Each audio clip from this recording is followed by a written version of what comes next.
Hello everyone, welcome back. This is a story from her silent revenge, and it has taken a turn you absolutely didn't expect.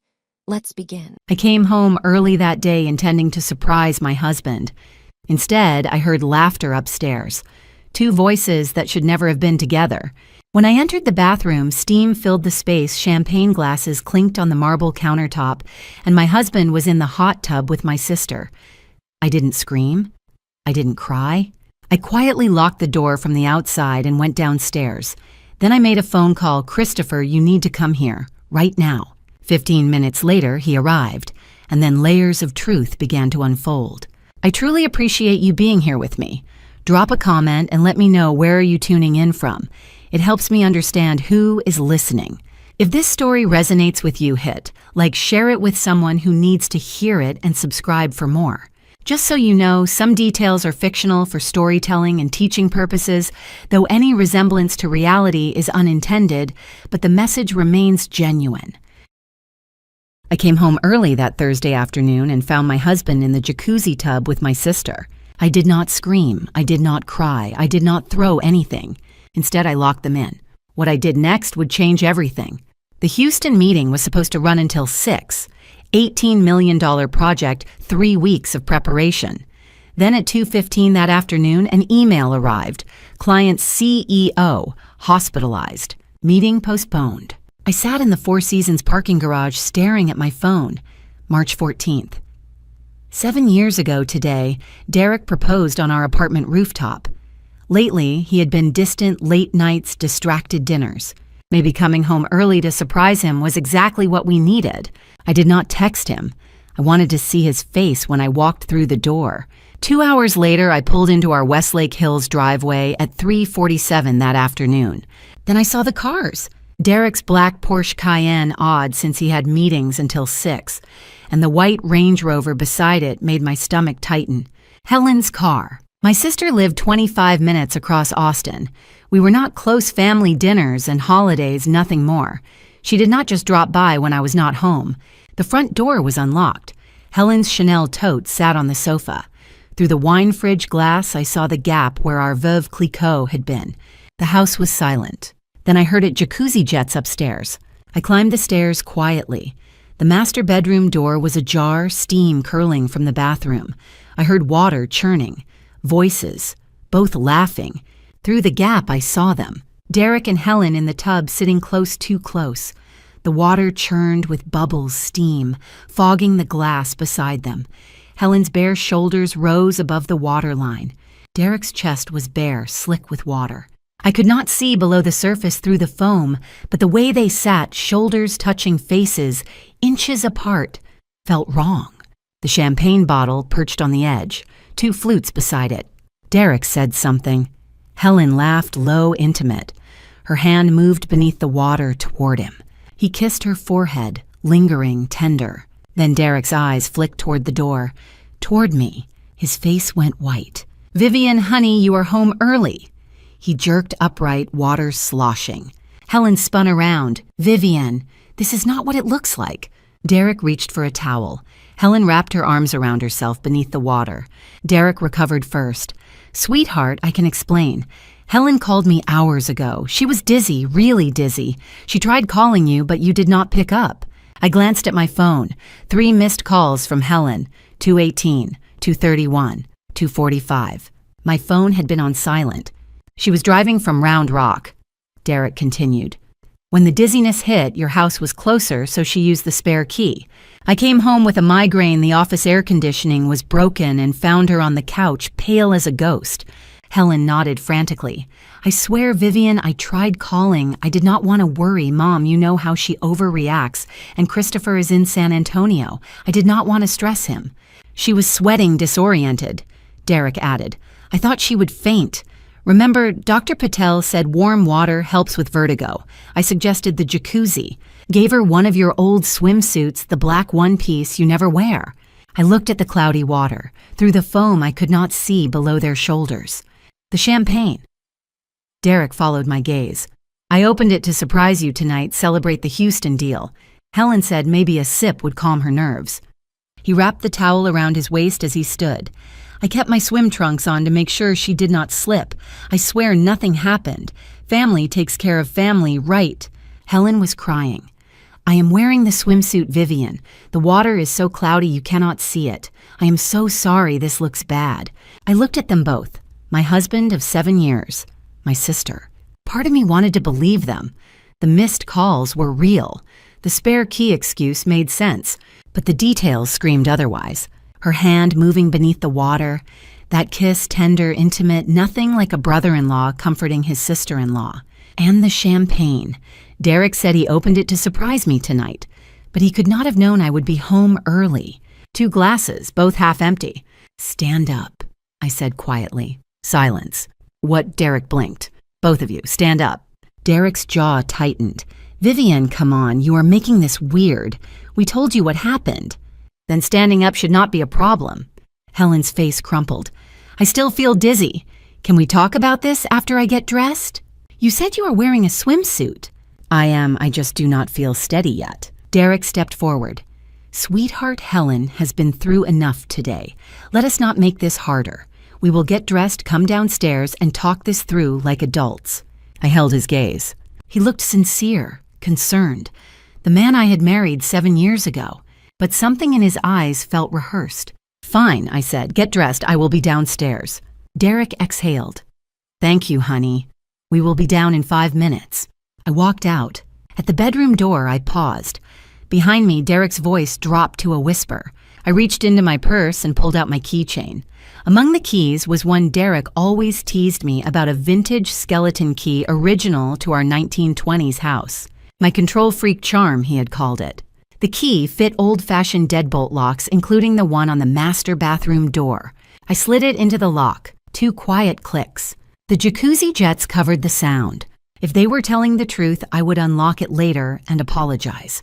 But if they were lying, if Helen was not wearing a swimsuit, if Derek was not wearing swim trunks, if that champagne had been opened for them, not me, I needed time. Time to think. Time to verify. And I needed them exactly where I could see them. Downstairs, I sat at the kitchen island.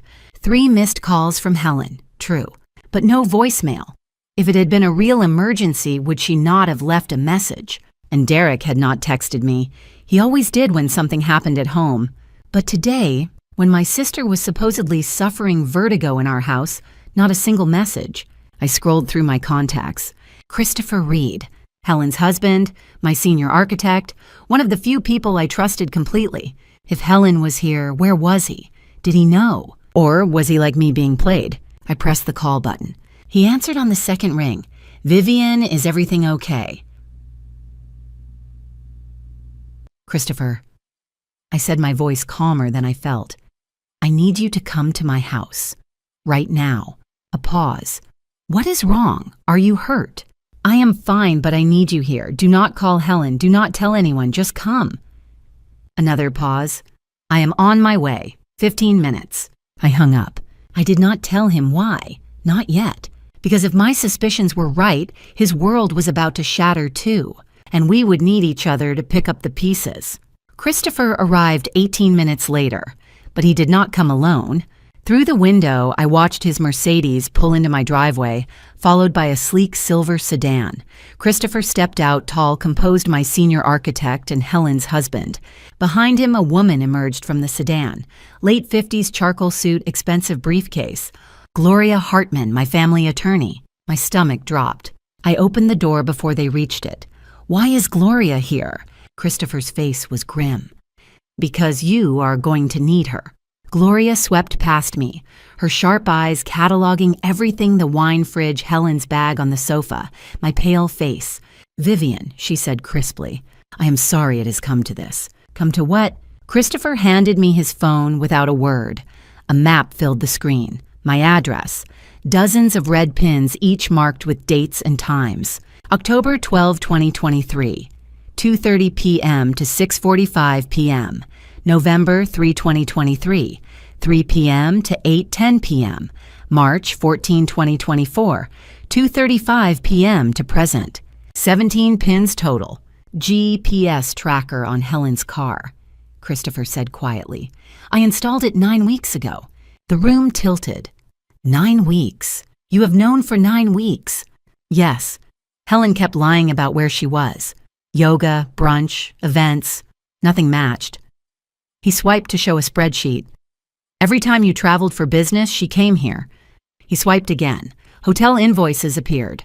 Derek Barrett, room 412, the Driscoll. Check-in 2:45 p.m. Helen Reed, room 410, the Driscoll. Check-in 2:52 p.m. Adjoining rooms, Christopher said flatly. Same hotels, same nights, 12 trips total. I could not breathe. Why did you not tell me? Because I needed proof. If I told you without it, they would gaslight you, make you doubt yourself. His voice was steady but strained. I needed you to have evidence no one could deny. Gloria stepped forward. Vivienne, this house is held in the A&D Family Trust, your grandmother's trust. You purchased it in 2021 before your marriage. Correct. I nodded numbly. Then Derek has no legal claim to this property. He's a guest. We can have him removed tonight.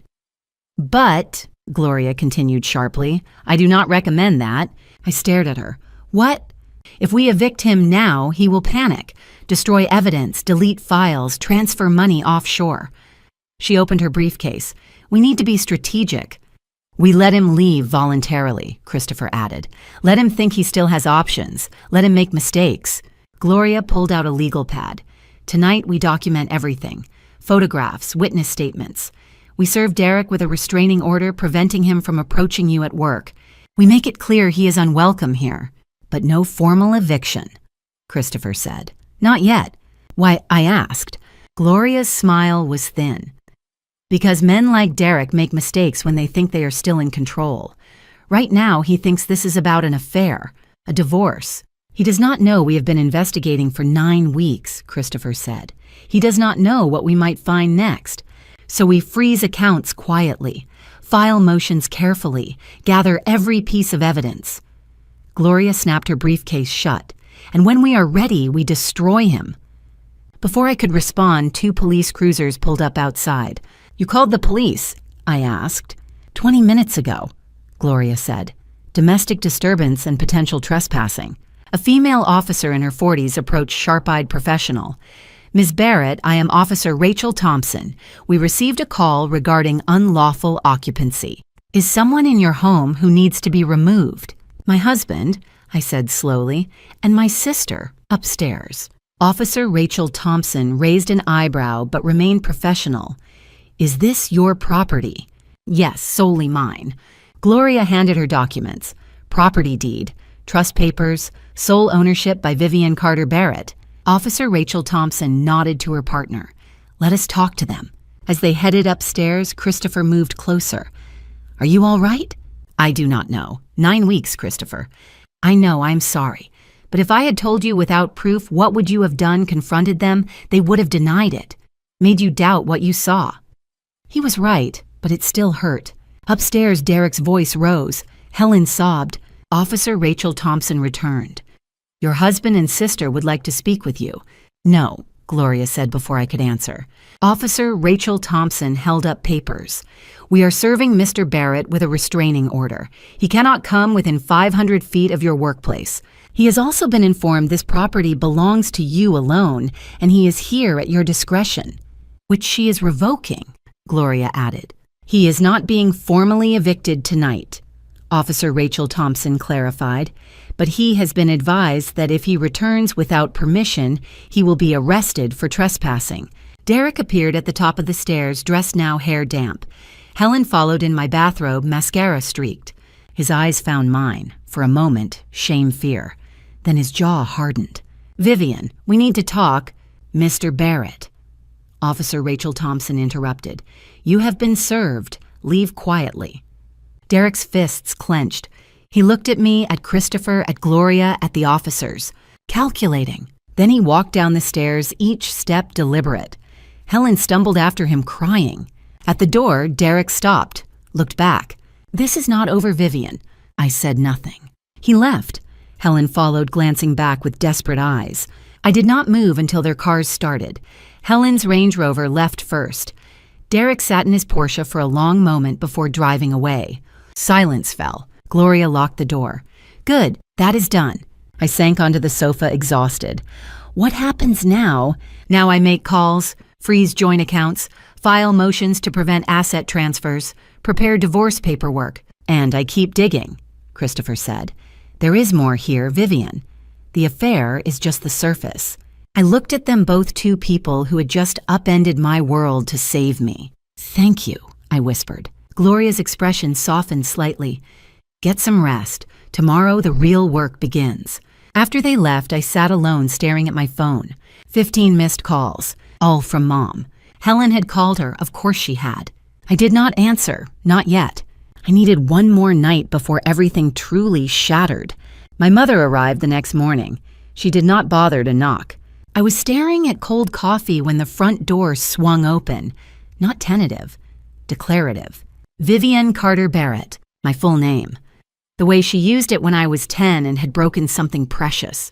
Except this time, I had broken nothing. Rowena Carter strode into my kitchen like she owned it. 64 silver hair, perfect designer pantsuit, immaculate. Behind her, quieter, apologetic, my father, Richard. 66 graying shoulders already slumping. How could you do this to your sister? No greeting, no concern, just accusation. Do what? Helen called me last night, sobbing. You humiliated her. Had police at the house, called Christopher and that lawyer. She did not ask what happened, did not ask my side. She had already decided. I caught her in my jacuzzi with Derek, both naked. Rowena waved her hand. Derek was helping her. She was sick. Champagne, 2 glasses. You probably saw wrong. You said there was steam. My father shifted. Maybe there is an explanation. Derek always seemed like a good man. I have photographs. That stopped them, for 2 seconds. Photographs can be misinterpreted.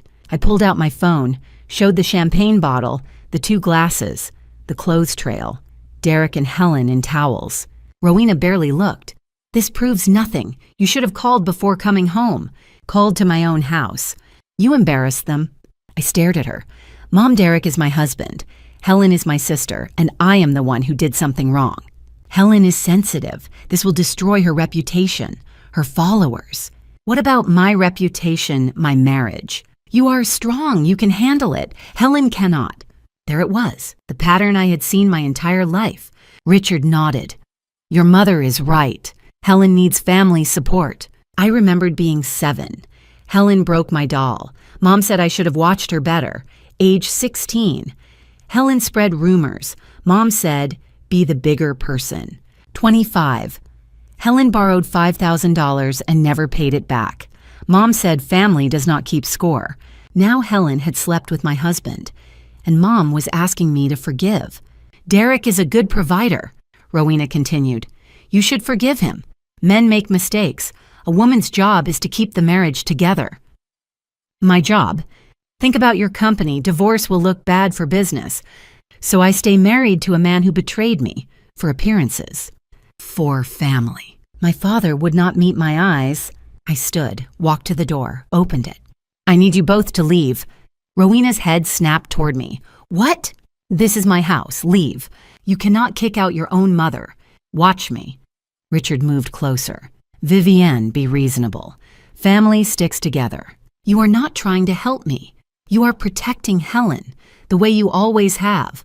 That is not true. When I was 12, Helen stole from my piggy bank. You made me apologize for making her feel bad. Vivienne, when I was 18, she lied about me sneaking out. I was at the library. You grounded me because she cried. This is different. No, it is exactly the same. Helen does whatever she wants. I am expected to accept it. I held the door wider. Get out. Rowena stood face twisting. You will regret this. Family is forever. Husbands come and go, but you only have one sister. Then I do not have a sister anymore. When you are alone and miserable, do not come crying to me. The biggest mistake of my life was thinking you would choose me. Just once. Richard said nothing, just followed Rowena out, shoulders hunched. At the threshold, Rowena turned. You are not the daughter I raised. Good, because that daughter would have stayed quiet, would have forgiven Derek, would have let Helen get away with it. And that would have been right. Get out. She left. The door slammed. I stood there, hand on the knob, then my knees gave out. I slid down to the floor and cried, not because of Derek, not because of Helen, because the people who were supposed to love me most had looked at the evidence and decided I was the problem. Because I had just lost my family. My phone rang. Gloria Hartman. "How did it go?" she asked. "Exactly like you predicted." My voice was hoarse. A pause. "I am sorry, Vivian. They did not believe me. I showed them everything. They still chose Helen. Narcissistic parents always protect the golden child. It is not about truth. What do I do now? Now we move to phase 2, corporate. What do you mean? Derek locked you out of your email this morning at 6 a.m. I sat up straight. What? Changed your password, revoked your access, sent a company-wide email saying you are taking a leave of absence for mental health reasons. He what? The email claims you are under stress, that the board agreed, that he will assume interim CEO responsibilities. My hands shook. That is a lie. The board never agreed. I know, which is why we move fast.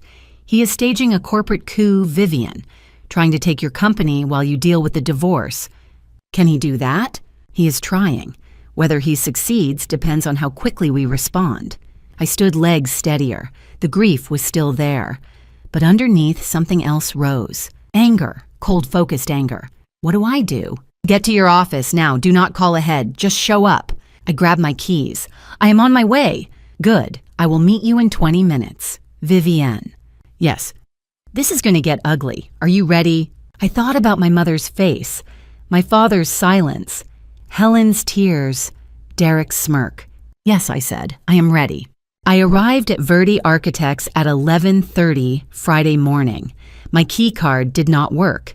The magnetic reader beeped red 3 times, then went silent. I tried again. Red, red, red. Behind the glass door, I saw a receptionist, a young blonde woman named Ashley, staring at me with wide eyes. She did not move. I knocked. She glanced toward the hallway, then hurried to unlock the door manually. "Ms. Barrett," she whispered. "I am so sorry. Mr. Barrett sent an email this morning. He said you are on medical leave." I stepped inside. The lobby was silent. 28 employees worked on this floor, but no one looked at me. I felt their eyes turn away. Ashley handed me a printed copy of an email. My hands were steady as I read. From Derek Barrett, COO, to all staff. Board of Directors sent Friday, March 15th, 2024, 6:14 a.m. Subject interim leadership change. Dear team, it is with deep concern that I inform you Vivian Barrett has taken an immediate medical leave to address personal health challenges. Her physician has recommended a minimum 4-week absence. During this time, I will assume the role of interim chief executive officer, effective immediately. The board of directors has been notified and has expressed full confidence in this arrangement. All operational decisions will flow through my office until further notice. Please direct any questions to my assistant. I ask for your patience and professionalism as we support Vivienne during this difficult period. Respectfully, Derek Barrett, Chief Operating Officer. I folded the paper. My pulse was slow. I had expected rage, but instead I felt a cold clarity. This was a coup. Derek had locked me out of my own company. He had lied to my staff, lied to my board, and done it all before sunrise. "Where is Brian Matthews?" I asked. Ashley pointed down the hall. "In the server room." I walked past the open plan desks. A few employees looked up, then quickly looked down. I did not blame them. They had been told their CEO was mentally unwell. They did not know what to believe. I reached the server room and knocked twice. The door opened. Brian Matthews stood there, a thin man in his mid-30s with brown hair and anxious eyes. He held a tablet. "Vivian," he said quietly. I tried to stop him. "Explain." He gestured for me to step inside. The room hummed with the sound of cooling fans. "Derek came in at 6 this morning. He had your password. He reset it, locked your email account, and sent that message to everyone. By the time I got the alert, it was done." "How did he get my password?" Brian pulled up a log on his tablet. 2 methods. First, he installed a keylogger on your laptop. I found it buried in a system update you approved on March 8th. Second, he used shoulder surfing. Security footage shows him standing behind you on March 12th at 6:30 in the morning while you typed your password at the kitchen counter. I remembered that morning. I'd been drinking coffee. Derek had kissed my forehead and said he was leaving early for a meeting. He had been stealing my access. Why did you not freeze his account? I asked. I tried. Gloria Hartman called me last night and told me to lock Derek out, but I cannot do that without board authorization. Derek is still the chief operating officer. Technically, he has the authority to make interim decisions if you are unavailable. I am not unavailable. I know, but he told the board you are. I looked at Brian. Can you reverse the lockout? Not without a board vote. Derek changed the admin passwords. I can reset your email, but he will know immediately. If you want to take back control, you need the board to remove him first. I nodded. Thank you, Brian. Do not do anything yet. I will handle this. I left the server room and walked toward the main corridor. I needed access to the executive floor. My key card would not work there either. I pulled out my phone and called Frank Donovan. He answered on the second ring. Frank, this is Vivian Barrett. I am at the office. Derek locked me out. I need you to override the door to the executive floor. There was a pause. Derek told me this morning that you are on leave. He said I should not let you into the building. Frank, do you know who owns this building? You do, through the A&D Family Trust. Correct. And who do you answer to? The property owner. Then I am giving you a direct order. Open the executive floor. Understood. I will be there in 2 minutes. Frank arrived with his master key card.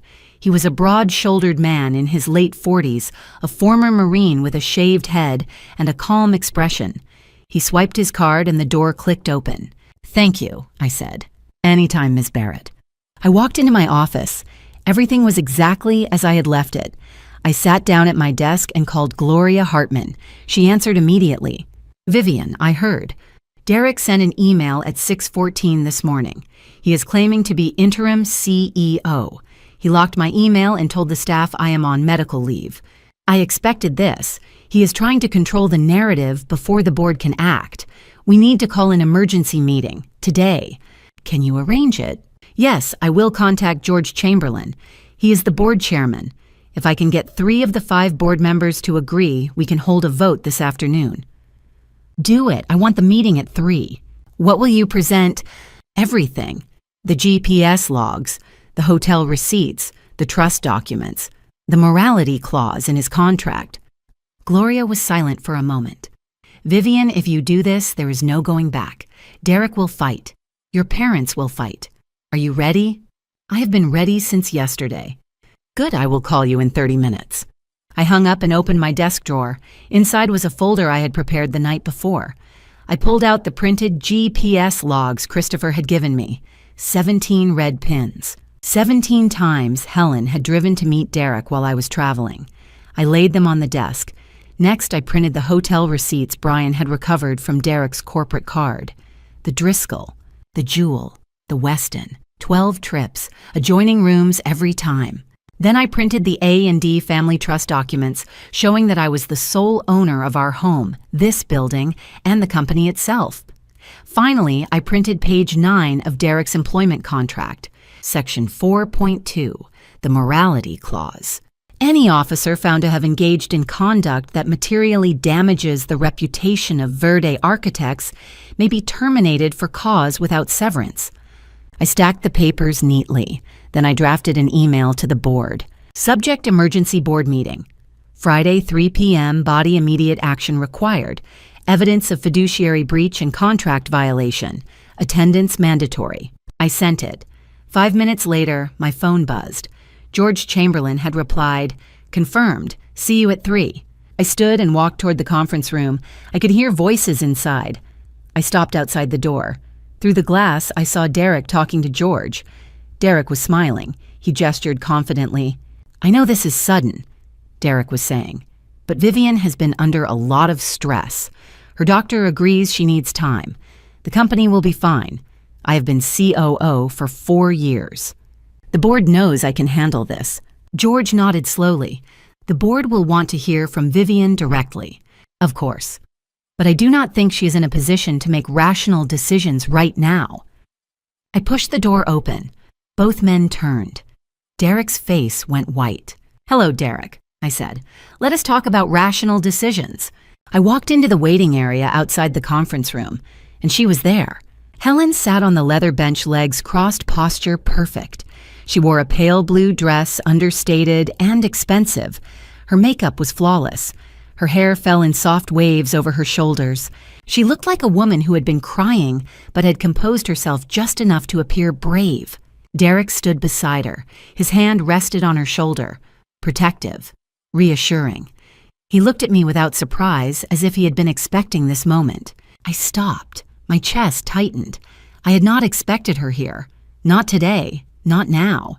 "What is she doing here?" I asked. Derek did not move. His voice was calm, almost pitying. "Helen is here to support me. She wants to tell the board the truth." "The truth." Helen lifted her chin. Her voice trembled, but only slightly. "About how you have treated me, Vivian, for years." I stared at her. She met my gaze for 3 seconds, then looked down. A single tear rolled down her cheek. It was a perfect performance. Derek leaned closer to her, lowering his voice just enough that I could still hear. "You told the truth, sweetheart, about the harassment." "I know," Helen whispered, "but it was so hard. You were very brave." I stepped forward. "Harassment. What harassment?" Helen looked up at me. Her eyes were wet. "You have been cruel to me for years, Vivian. You mocked my career, called me useless, made me feel small. Yesterday was the worst. You humiliated me in front of the police. You threw me out like garbage." Derek nodded. "All because she came to our home feeling ill and asked for help." I kept my voice level. "That is not what happened." Helen's voice rose slightly. "Then what did happen, Vivian? Tell them." Derek crossed his arms. "She cannot, because the truth would make her look very bad." The conference room door opened. George Chamberlain stepped out. He was a tall man in his late 60s with silver hair and a gray suit. He had been on the board since before I founded Verde Architects. He saw me and paused. "Ah, Vivian, good, you are here." Behind him stood Thomas Berkeley, another board member. Thomas was 55 with brown hair and a neatly trimmed beard. He had played golf with Derek twice a month for the past 3 years. He glanced at me, then at Helen, then looked uncomfortable.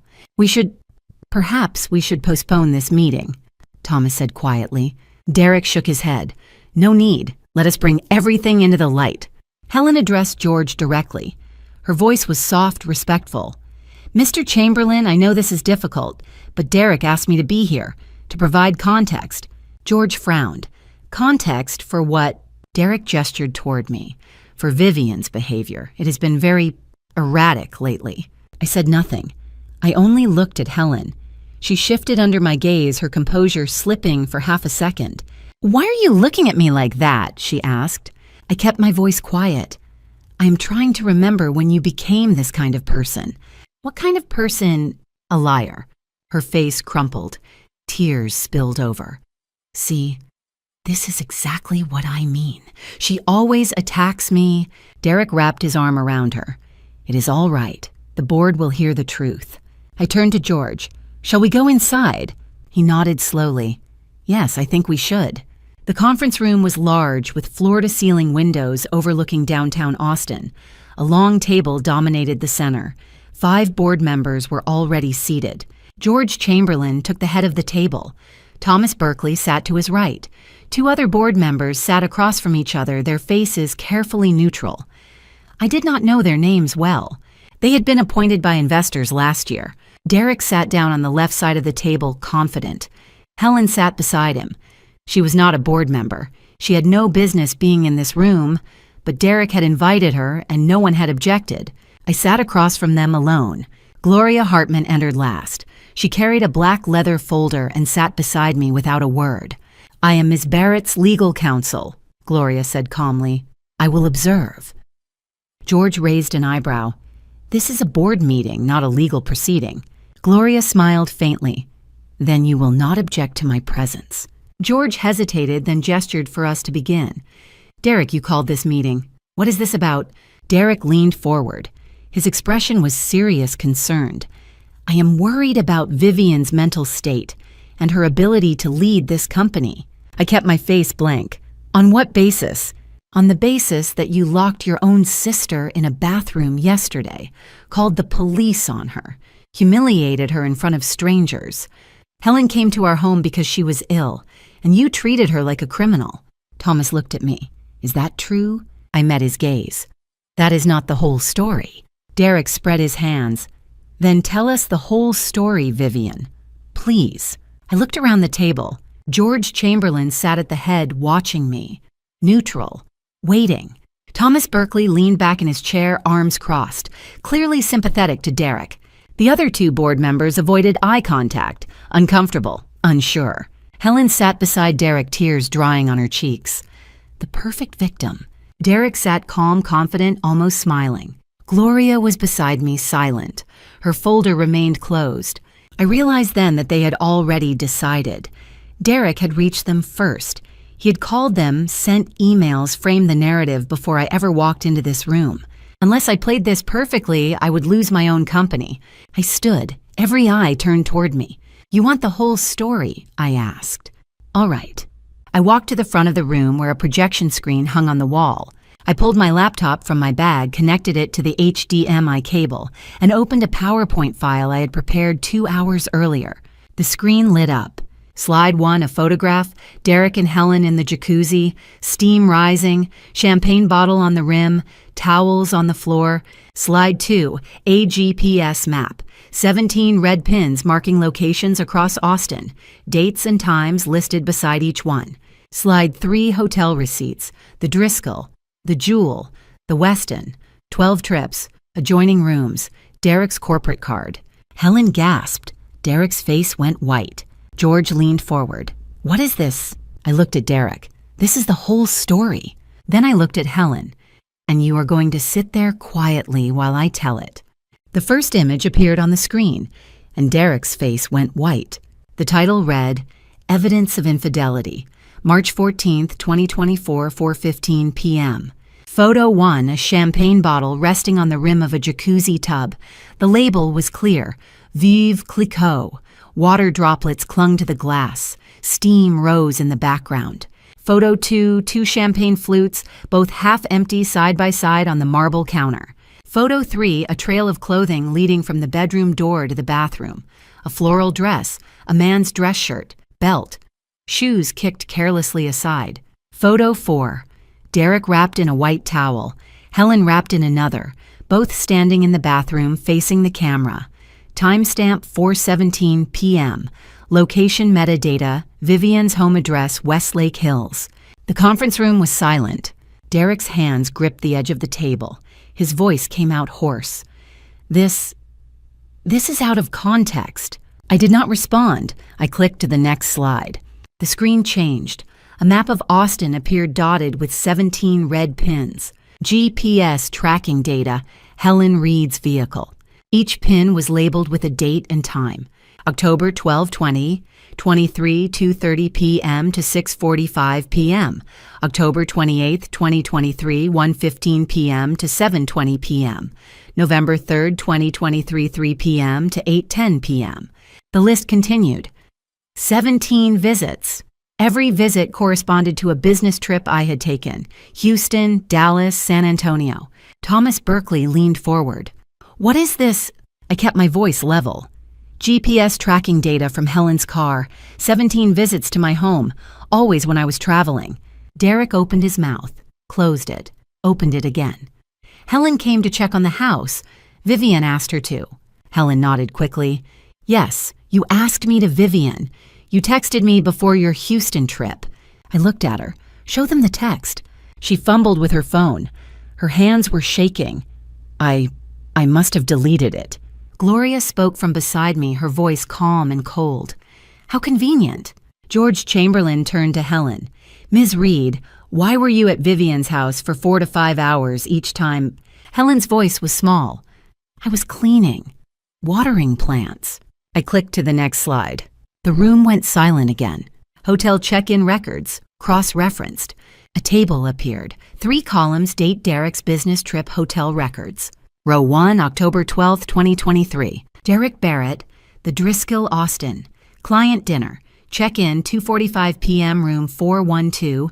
Helen Reed, check-in 2:52 p.m. room 410. Row 2, November 3/2023. Derek Barrett, The Jewel Dallas. Vendor meeting. Check-in 1:35 p.m. room 807. Helen Reed, check-in 1:41 p.m. room 805. The table listed 12 instances over 5 months. Every room was on the same floor. Every check-in was within 10 minutes of the other. George stared at the screen. Then he looked at Derek. "You told us these were business trips." Derek's voice cracked. "They were. Helen was there for her influencer work. It was a coincidence." Thomas shook his head slowly. 12 coincidences. I clicked a small icon on the slide. A floor plan appeared beside the table. Rooms 410 and 412 have a connecting door, Mr. Berkeley. So do 805 and 807. No one spoke. Helen stood abruptly. Her chair scraped against the floor. "I'm sorry. I am so sorry. I made a mistake. I was lonely. Christopher is always working. Derek was kind to me." I cut her off. "Christopher has known for 9 weeks." Helen froze. Her eyes went wide. "He installed the GPS tracker," I continued. "He collected the hotel receipts. He filed for divorce yesterday. He knew everything, and he told me." Helen's voice was barely a whisper. He knew." "Yes, and he did not tell you, just like Derek did not tell you about the other women." Derek stood up sharply. "What other women?" I smiled faintly. "We will get to that, but first." Gloria rose from her seat. She walked to George and handed him a black folder. "Mr. Chamberlain, I would like to direct your attention to page 7 of Mr. Barrett's employment contract." George opened the folder. He flipped to the marked page. Then he read aloud. Section 4.3, Morality Clause. Employee agrees to conduct themselves in a manner consistent with Verde Architects' ethical standards. Conduct including but not limited to adultery with a relative of senior leadership, misuse of company resources, or behavior that materially damages the company's reputation constitutes grounds for immediate termination without severance. Derek slammed his hand on the table. "This is a witch hunt." George's voice was sharp. "Sit down, Derek. You cannot just sit down." Derek sat. His jaw was clenched. His face was red. George looked at me. "What else do you have?" I clicked to the next slide. The title appeared, Financial Irregularities Under Investigation. Derek's face lost all color. George leaned forward. "What is this?" I met his eyes. "This morning, after Derek locked me out of the system, I asked our chief financial officer to run a preliminary audit. We found discrepancies, very large discrepancies." Derek stood again. This time he kicked his chair back. It hit the wall with a loud crack. "I need to leave, now." George did not move. His voice was ice. "You are not going anywhere." Derek looked around the room, at George, at Thomas, at the 2 silent board members, at Gloria, at me. Then he looked at Helen. She was staring at him, her face pale, tears streaming down her cheeks. "You used me," she whispered. Derek said nothing. George picked up his phone. "I am calling security. Derek, you are suspended from all duties effective immediately. You will surrender your keycard, your laptop, and your company phone. You will leave this building within the hour." Derek's voice shook. "You are making a mistake." George looked at him coldly. "The only mistake was trusting you." I stood. I unplugged my laptop and closed it. Then I looked at Derek. "You are done here." He stared at me. For a long moment, neither of us moved. Then he turned and walked toward the door. Helen followed him, sobbing. When the door closed, George exhaled slowly. He looked at me. "Vivian, what are the financial discrepancies?" I sat back down. "Derek has been siphoning money through fake vendors. We estimate $1.2 million over 3 years. Thomas swore under his breath. George rubbed his forehead. "Do we have proof?" "We will by Monday. Gloria is working with our forensic accountant." George nodded. "Then we call the authorities." I looked out the window. The sun was setting over downtown Austin. The city glowed orange and gold. "Yes," I said quietly. "We call the authorities." Derek sat back down, but his hands were shaking. I clicked to the next slide. The title appeared in bold red letters, Vendor Payments Last 6 Months. A table filled the screen. Apex Construction Services, $347,000. Summit Design Group, $289,500. Precision Materials, Inc., $156,800. 5 more vendors listed below totaling $1.2 million. I let the silence hang for 3 seconds. Then I spoke. These are legitimate vendors, legitimate invoices. I paused. Except for one problem. I clicked. Every vendor name turned red. None of these companies exist. George leaned forward sharply. What? Business licenses are fake. Addresses are P.O. boxes. The bank accounts. I let the pause stretch. All funneled to the same place. Derek stood abruptly. This is absurd. I did not approve those payments. Someone in accounting. I cut him off. Every payment was approved by the Chief Operating Officer. Your digital signature is on every invoice. Then someone forged it, hacked my account. Thomas looked at George. Is this real? Is someone embezzling? George turned to me. Do you have proof Derek was involved? Not yet. That is why I said under investigation. Gloria spoke calmly. However, we have frozen all accounts pending a forensic audit. Derek's voice rose. You cannot do that. We can, and we did, as of 8 o'clock this morning. Derek's face flushed red. He pointed at me. Even if someone is stealing, it is not me. My salary is $180,000 a year.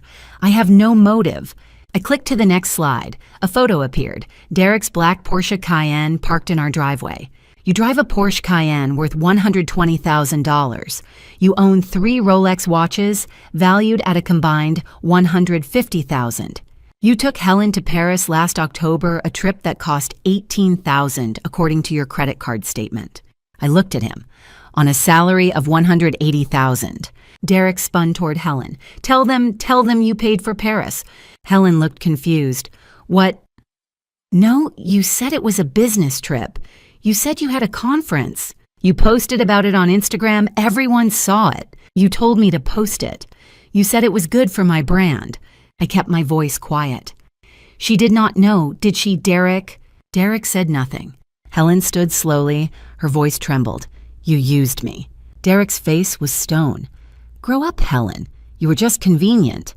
Helen slapped him. The sound echoed through the conference room. George stood. Ms. Reed, please sit down. Helen ignored him. She turned to me desperate. I did not know anything about the money, I swear. I thought he loved me. I met her eyes. My voice was cold. You thought you could take my husband, my home, and my life. You did not care how you got it. That is not... Get out. Vivian, please. Get out now. Gloria picked up her phone and called Frank Donovan. He entered 30 seconds later. He took Helen gently by the arm and led her toward the door. She sobbed as she walked. She looked back at Derek once. He did not look at her. The door closed. Silence settled over the room. George turned to Derek. You are suspended, effective immediately. Derek opened his mouth. George raised a hand. I can, and I am. Pending investigation, you are barred from company property, company systems, and company communications. Your corporate credit card is canceled. Your access is revoked. Thomas shifted uncomfortably. Should we not vote on this? George looked around the table. All in favor of immediate suspension.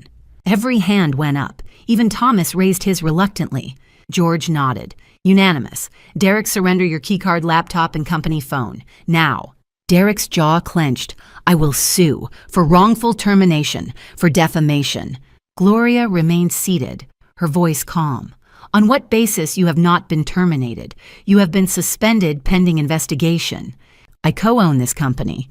I smiled coldly. No, you do not. I have equity, I have stock. You have stock options, which vest after 5 years. You have been here for 4.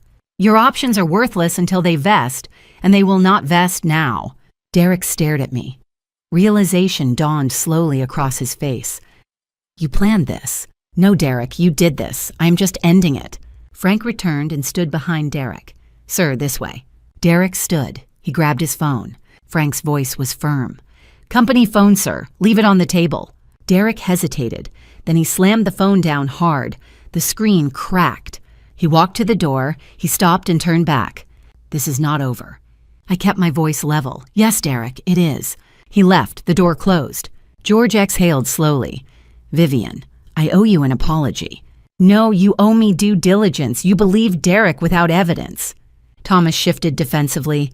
He was very convincing, and you have been under a lot of pressure.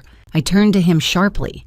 Do not use the word pressure as an excuse to doubt me. I built this company from nothing. I will not lose it because my husband betrayed me. George nodded slowly. What do you need from us? A forensic audit, full access to every financial record, and a new chief operating officer. Agreed. I closed my laptop and unplugged the cable. Gloria stood beside me.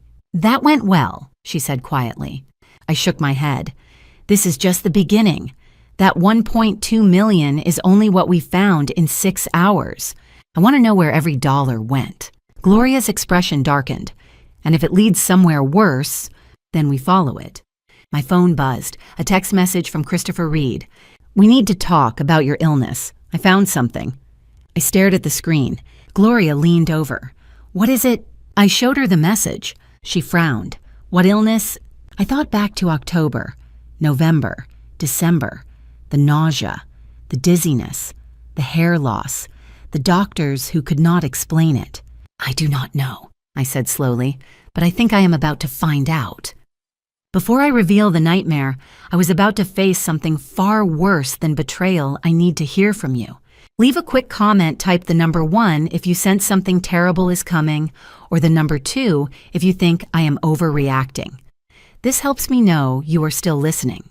A gentle reminder, the story ahead contains dramatized elements for educational and emotional impact. Feel free to exit if it becomes uncomfortable. Christopher was waiting in my office when I returned. He was not alone. A woman sat beside him on the sofa. She wore a white blouse and navy slacks. Her hair was pulled back in a tight bun. A leather briefcase rested at her feet. Christopher stood when I entered. Vivian. This is Dr. Margaret Stevens. She is a toxicologist at Dell Seton Medical Center. I stopped in the doorway. Why is a toxicologist in my office? Dr. Stevens looked at me calmly. Because Christopher asked me to test something, and I think you should sit down. I sat. Dr. Stevens opened her briefcase and pulled out a lab report. She placed it on the table between us. Christopher brought me a hair sample. He said it was yours. I looked at Christopher. When did you... From your hairbrush. This morning. After you mentioned your illness 5 weeks ago, Dr. Stevens continued. The lab found elevated levels of thallium, significantly elevated. I stared at her. Thallium. It is a heavy metal, tasteless, odorless, used in rat poison, extremely toxic to humans. She paused. Symptoms include hair loss, nausea, confusion, abdominal pain, peripheral neuropathy. I leaned back slowly. My voice was barely a whisper. I had all of those symptoms for 3 weeks. Then it stopped. Dr. Stevens nodded. It stopped because the exposure stopped. Another pause. Someone was poisoning you, Ms. Barrett. The room tilted. I gripped the armrest of the chair. Christopher leaned forward. Your illness started in early February. Derek was home every day. It stopped when he went to Dallas. 5 days. You recovered during those 5 days. I closed my eyes. He was poisoning me. Dr. Stevens spoke quietly. The concentration in your hair indicates prolonged exposure, small doses over time. If it had continued, you would have died, probably within a few weeks. I opened my eyes. My voice was flat. He tried to kill me. Christopher nodded. Yes. Christopher reached into his bag and pulled out a sealed evidence bag. Inside was a coffee canister. The label was faded but recognizable. My favorite brand. I went to your house this afternoon. I checked the kitchen. He placed the bag on the table. This was in your pantry. I had Dr. Stevens test it. Dr. Stevens picked up the bag. Positive for thallium, high concentration. I stared at the canister. I drank that every morning. Derek knew it was my favorite. He ordered it for me. Christopher pulled out a receipt. He started ordering it in January. Before that, you bought your own coffee. different brand.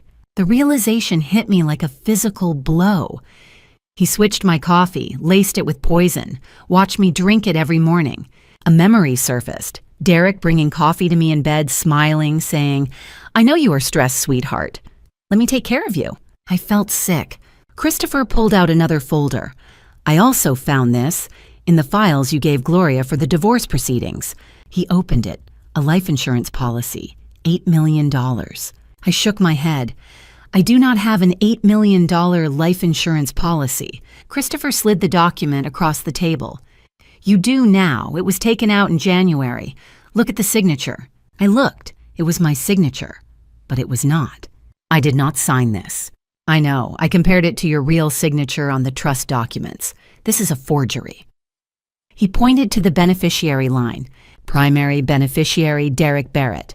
Contingent beneficiary Helen Reed. My voice came out cold. They planned to kill me, to split the money. Gloria's voice came through the speakerphone on my desk. She had been listening. "How much has been paid in premiums?" Christopher checked the document. $47,000. First payment, January 15th. Monthly payments after that. "Paid from where?" Christopher flipped a page. "Company account, coded as executive benefits." I stood. My hands were shaking. He used my own company to pay for my murder. Gloria's voice was steady.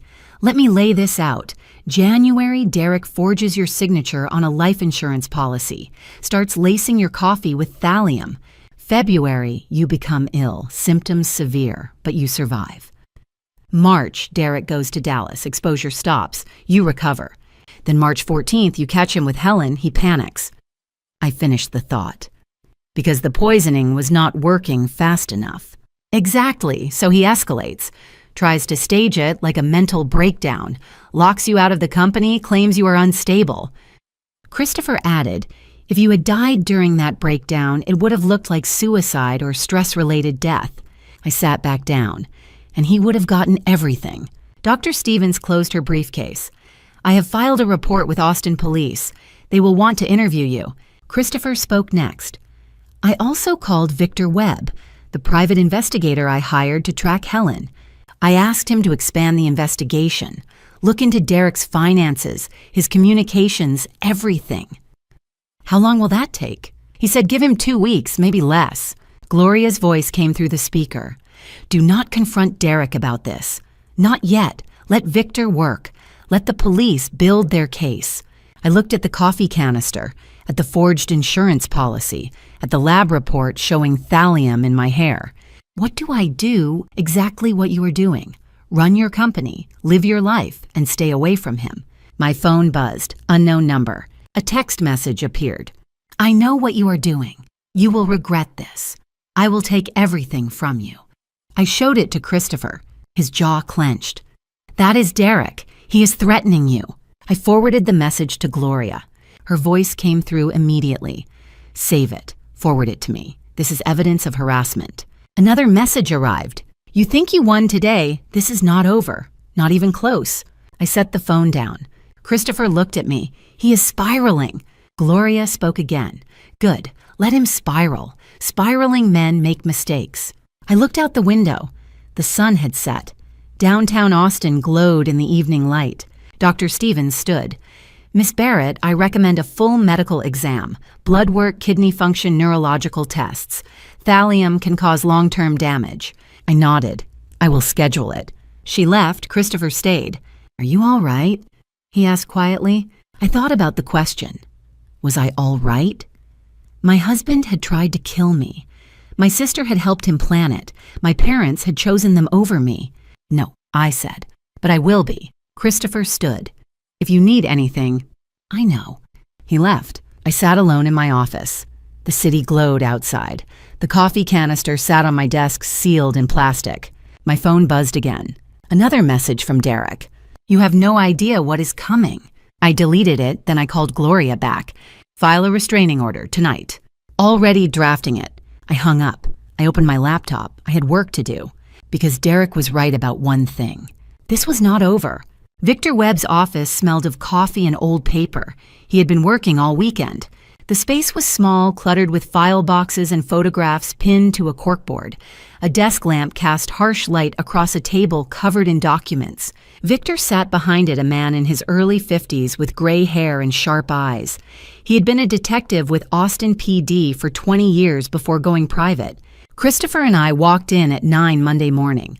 Victor stood and shook our hands. "Ms. Barrett, I have been working your case for 72 hours. I need to show you something." He spread photographs across the table.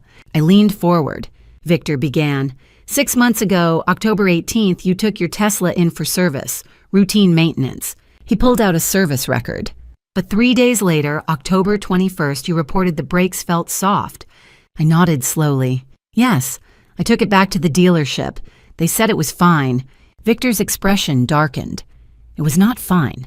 I tracked down the mechanic who looked at your car that day." He opened his laptop and played a video. A man in a grease-stained uniform sat in a small room. The timestamp read, March 17th, 2024, 3:42 p.m. "This is Tony Rizzo. He works at the Tesla Service Center." Tony spoke on screen, nervous. "I remember that Tesla, black Model S. The brake lines had been cut. Not severed completely, just enough to cause failure under heavy pressure." My hands gripped the edge of the table. Tony continued, "I told my manager. He said, just fix it. Do not scare the customer. So we fixed it, did not charge her, marked it as normal wear and tear." Victor paused the video. I asked him why brake lines would be cut on a 1-year-old Tesla. He said it never happens, not by accident. Christopher's voice was flat. "Someone sabotaged her car." Victor nodded. "Yes, and I found out who." He pulled out another photograph. Derek shaking hands with a man in mechanic coveralls outside Verde Architects. The date stamp read September 2023. "That is Miguel Herrera, works at a cheap garage in East Austin. I went to see Miguel, offered him immunity if he talked." Victor slid a signed statement across the table. He read aloud. "Derek Barrett paid me $5,000 cash to cut the brake lines on a black Tesla.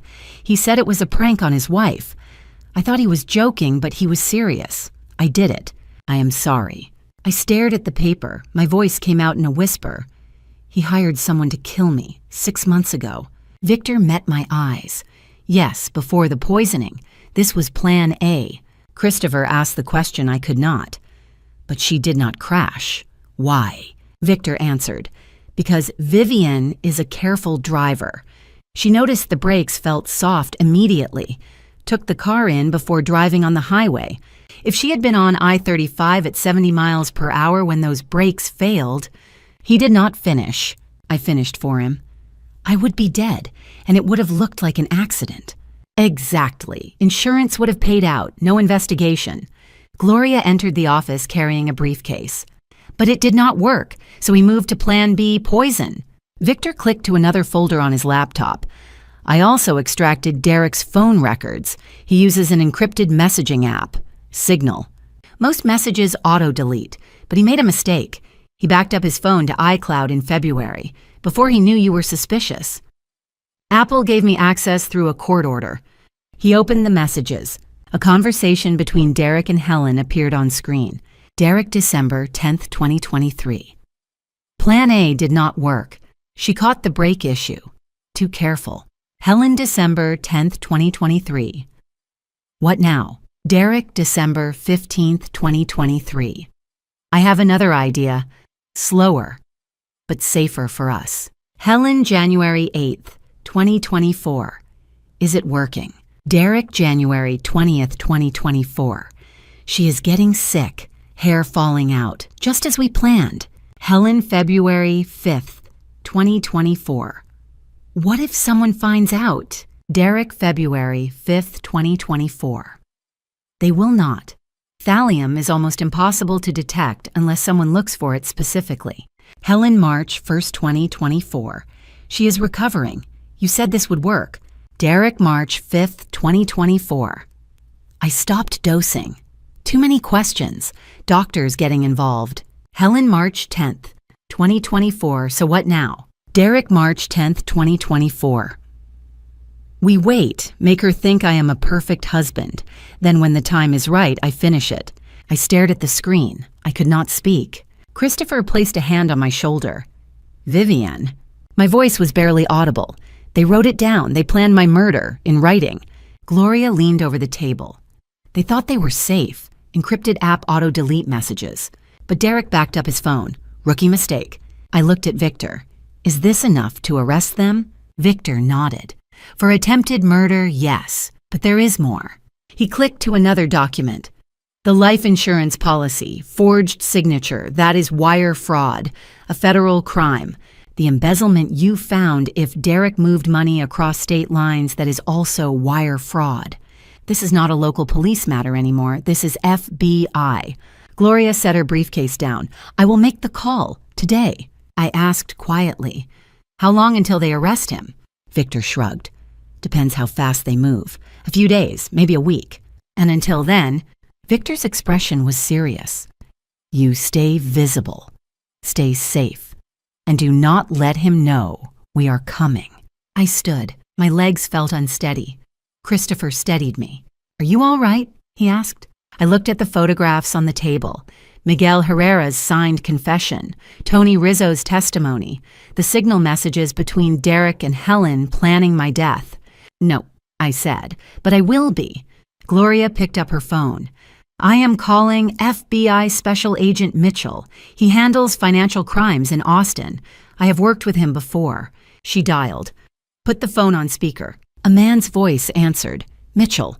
Agent Mitchell, this is Gloria Hartman. I need to report wire fraud, embezzlement, and conspiracy to commit murder. Federal charges. There was a pause. How solid is your evidence? Gloria looked at Victor. He nodded. Very solid. Signed confessions, digital forensics, medical records, bank records. We have everything. Send me the files. I will review today. If it is as strong as you say, we move fast. Gloria hung up. She looked at me. It is happening, Vivian. Derek is going down. I sat back down. My hands were still shaking. Victor gathered the documents into a folder. One more thing. Derek sent you threatening texts Friday night. That is harassment. Combined with everything else, we can get a temporary restraining order today. Permanent one within a week. Christopher spoke. What about Helen? Victor pulled out another file. Helen is complicit. The signal messages prove conspiracy. She knew about the poisoning. She knew about the insurance fraud. She will be arrested too. I exhaled slowly. Good. Gloria stood. I have a meeting with the judge at 2. I will file the restraining order. Derek will not be allowed within 500 feet of you, your home, or your office. I looked out the window. Monday morning traffic moved slowly down Congress Avenue. The city looked normal, but nothing was normal anymore. When will the FBI arrest him? I asked again. Victor checked his notes. Agent Mitchell moves fast. If he reviews the files today and agrees they could execute warrants as early as Friday, 4 days. Yes, I stood. Then I have 4 days to prepare. Christopher asked, prepare for what? I looked at him. To watch my husband get arrested for trying to murder me. Derek's lawyer was exactly what I expected. Cheap suit, cheaper tactics. The mediation center was downtown, a neutral space with gray walls and a long conference table. Gloria and I arrived at 2 o'clock Friday afternoon. Derek was already there, sitting beside a man in an ill-fitting navy suit. The man's briefcase was covered with stickers. One read, toughest divorce lawyer in Austin. Gloria leaned toward me. That is Barry Goldstein. He handles high-conflict divorces. Reputation for aggressive tactics, not legal skill. Derek smirked when he saw me. Hello, Vivian. You look tired. I ignored him. I addressed the mediator, a woman in her 60s with gray hair and a calm expression. Shall we begin? She nodded. Yes, let us start with financial disclosures. Barry cleared his throat. My client is requesting $9 million in settlement plus 50% equity in Verdi Architects. Gloria did not blink. On what basis? Community property. Texas law. Mr. Barrett has been married to Mrs. Barrett for 4 years. He is entitled to half of all marital assets. Gloria opened her folder.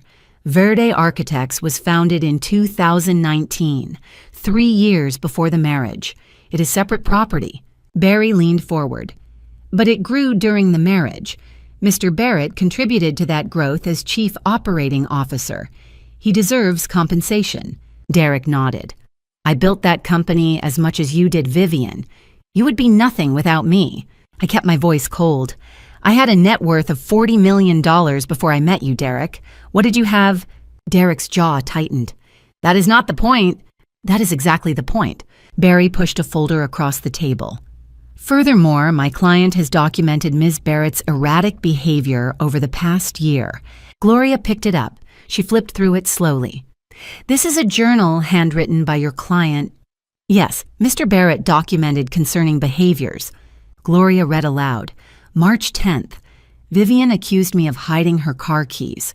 Clearly paranoid. February 20th. Vivian complained of headaches and nausea. Refused to see a doctor. Irrational. Gloria looked up. This is your evidence, a self-serving diary. It is contemporaneous documentation. It is fiction. Derek leaned forward. His voice was low, almost threatening. I also have evidence that Vivian is having an affair with Christopher Reed. I laughed.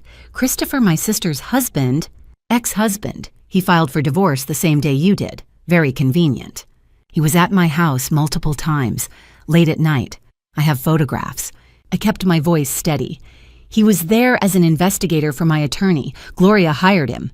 Derek smiled coldly. That is your story. But how will it look to your board, to your clients? A CEO caught having an affair with an employee. Are you threatening me, Derek? I am negotiating. Give me what I want, and those photos never surface.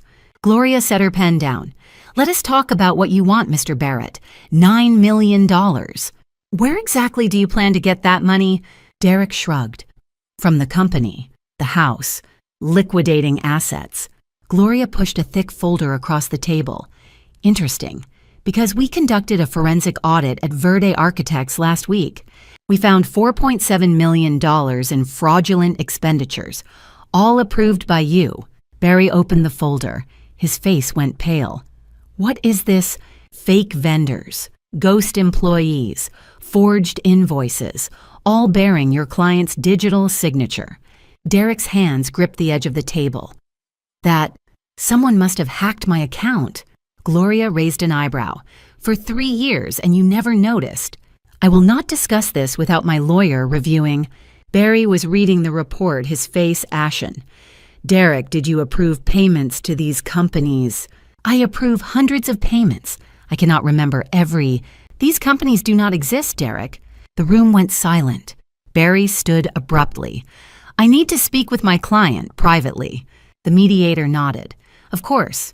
We will take a 15-minute break. Gloria and I stepped into the hallway. She spoke quietly. He is about to drop Derek. How do you know? Because embezzlement is a felony. If Barry continues representing Derek, he risks disbarment for aiding a criminal. 15 minutes passed. Barry stepped out alone. He addressed the mediator. I am withdrawing as counsel, effective immediately. Derek appeared behind him, furious. You cannot just... I can, and I am. Good luck, Mr. Barrett. Barry left. Derek stood there alone. The mediator looked uncomfortable. Mr. Barrett, do you wish to continue without counsel? Derek turned to me. His voice was strained. Fine, you win. I will settle for $2 million. That is fair. I shook my head. No, $1 million, just something. I have nothing left, Vivian. You should have thought of that before you tried to kill me. Derek froze. What? We know about the brake lines, Derek. We know about the thallium. We have the messages. You cannot prove. Gloria cut him off. Actually, we can. There was a knock at the door. The mediator opened it. 2 people in dark suits stood in the doorway, FBI jackets. The woman spoke first. Derek Barrett. Derek stepped back. Who are you? FBI Special Agent Sarah Mitchell. Derek Barrett, you are under arrest for wire fraud, attempted murder, and conspiracy to commit murder. The second agent, a younger man, stepped forward with handcuffs. Turn around, sir. Derek looked at me. His face was white. Vivian, please. I kept my voice flat. I told you it was over. Agent Mitchell began reading.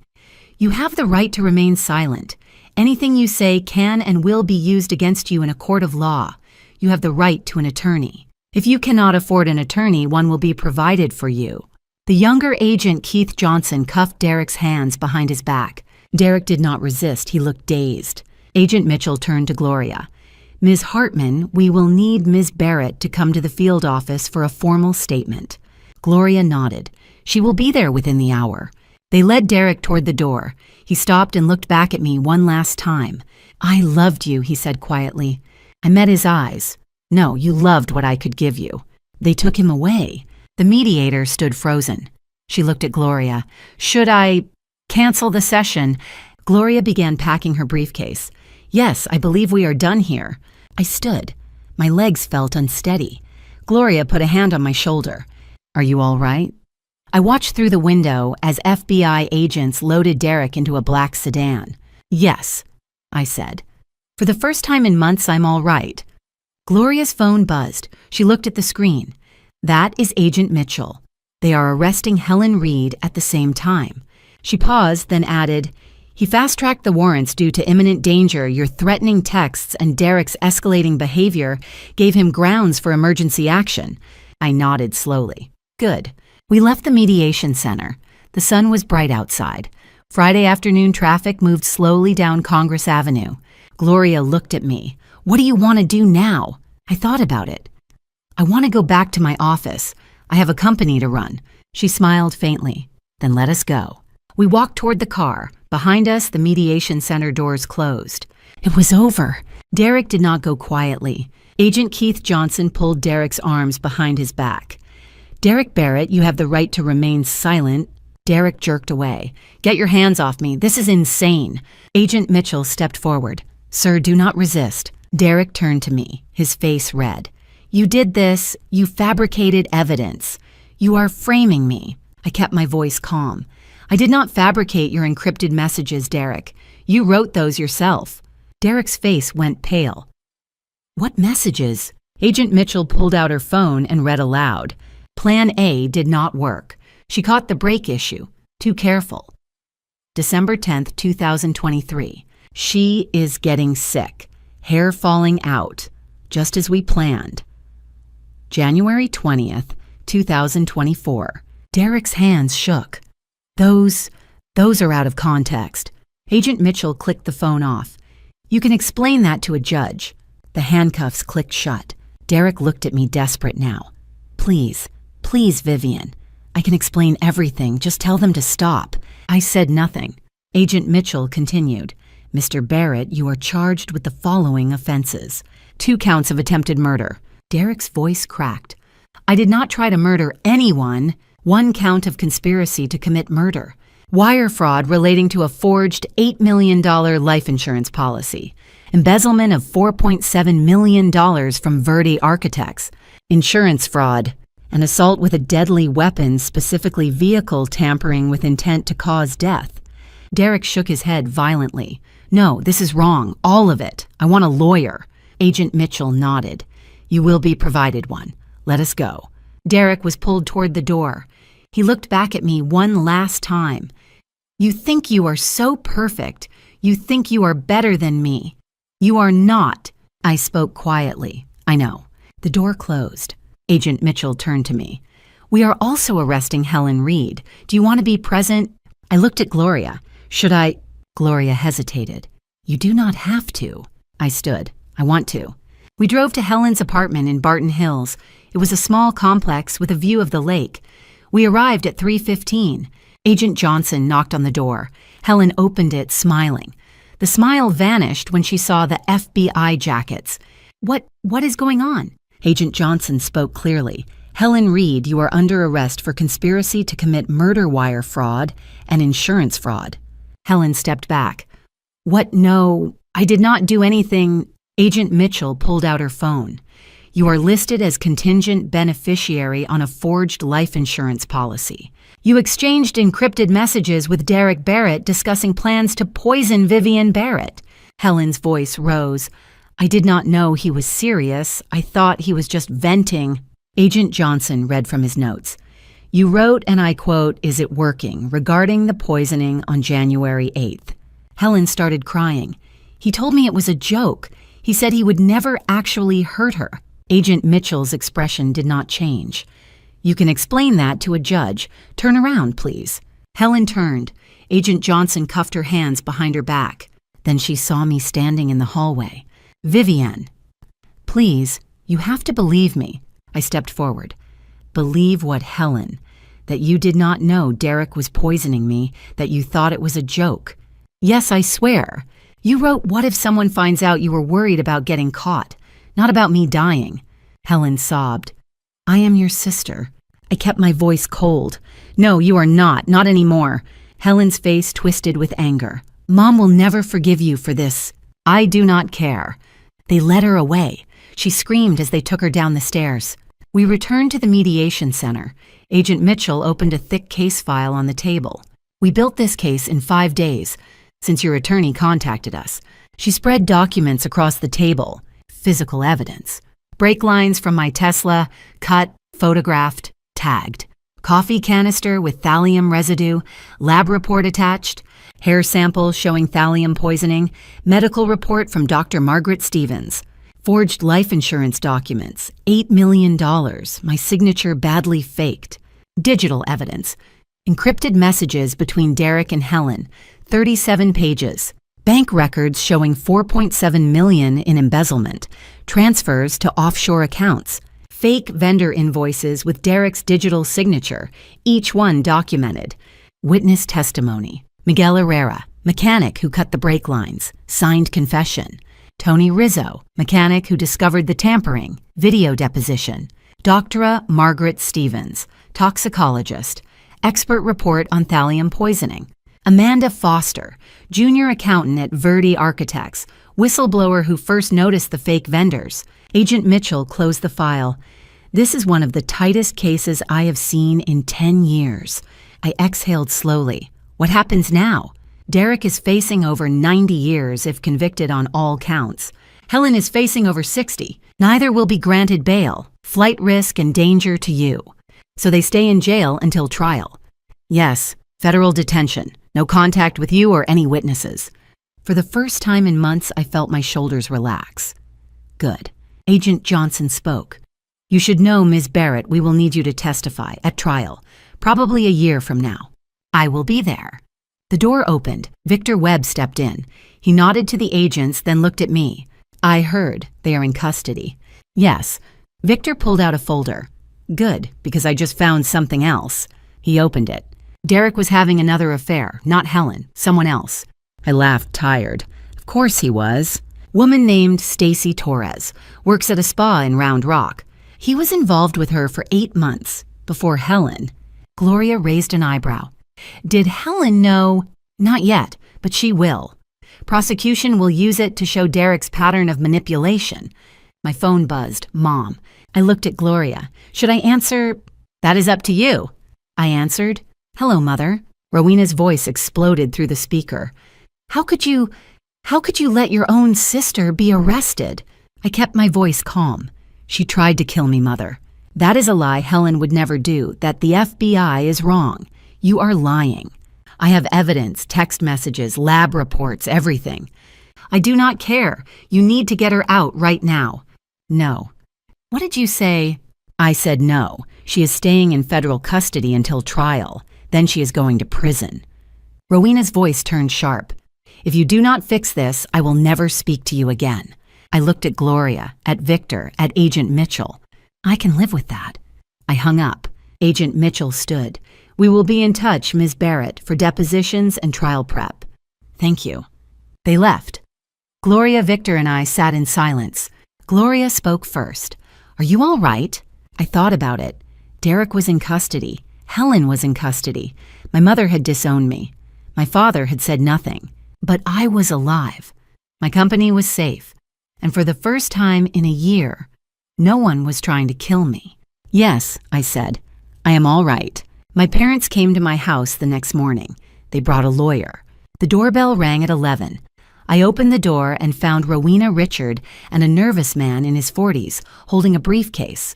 He wore a wrinkled suit and kept glancing at my mother as if waiting for instructions. Rowena pushed past me into the foyer. We need to talk, right now. I kept my voice calm. You need to leave. The FBI arrested Helen. They arrested your own sister. How could you let this happen? I did not let it happen. She did it to herself. Richard stepped forward, his voice soft. Vivian, this is family. You do not send family to jail. The lawyer cleared his throat. Ms. Barrett, I represent Helen Reed. I have nothing to discuss with you. My attorney will handle all communications. Rowena's voice rose. You gave them evidence, you testified against her. I met her eyes. She tried to kill me, Mom. Rowena's face turned red. Liar Helen would never... I pulled out my phone. Read this. I showed her the signal messages. Derek and Helen planning my death in writing. Rowena stared at the screen. Her face hardened. These are fake. Someone hacked their phones. The FBI verified. I do not care what the FBI says. Helen would never hurt you. Mom, she wrote, is it working when Derek told her I was getting sick from poison? Rowena waved her hand dismissively. She did not know it was poison. She thought he was being figurative. Figurative? Yes, Derek must have been joking. You know how men talk. I pulled up the toxicology report on my phone. This is thallium. In my hair. In my coffee. Derek put it there. Helen knew. Rowena pushed the phone away. I do not believe you. Richard tried to intervene. Rowena, maybe we should... No, Helen is innocent. The FBI made a mistake. I looked at my father. Do you believe that, Dad? Do you really think Helen is innocent? Richard would not meet my eyes. I think there might be a misunderstanding. A misunderstanding. She helped plan my murder, and you call it a misunderstanding. Rowena stepped between us. Even if Derek did something wrong, which I am not saying he did, Helen is a victim. She was manipulated. She was not a victim when she came to my house 17 times while I was out of town. She was checking on the house for you. For 4 hours at a time in my bed with my husband, Rowena exploded. You are jealous. You have always been jealous of Helen. She is beautiful, sweet, kind. I kept my voice quiet. And what am I, ugly, mean, cold, Wes? Rowena's expression shifted. You are rigid, Vivian. You always have been. Helen is soft. She needs protection. Protection from me, or from the consequences of trying to kill me. She did not try to kill you. Stop saying that. Richard stepped forward, trying to mediate. Vivian, what your mother is trying to say is, families should not destroy each other. Helen made a mistake. Maybe a big mistake, but she is your sister. Can you talk to the FBI? Tell them you want to drop the charges. I stared at him. You want me to let her out after she tried to murder me? She did not succeed. You are fine. So maybe we can move past this. Move past an attempted murder. Rowena nodded. If you loved your family, you would.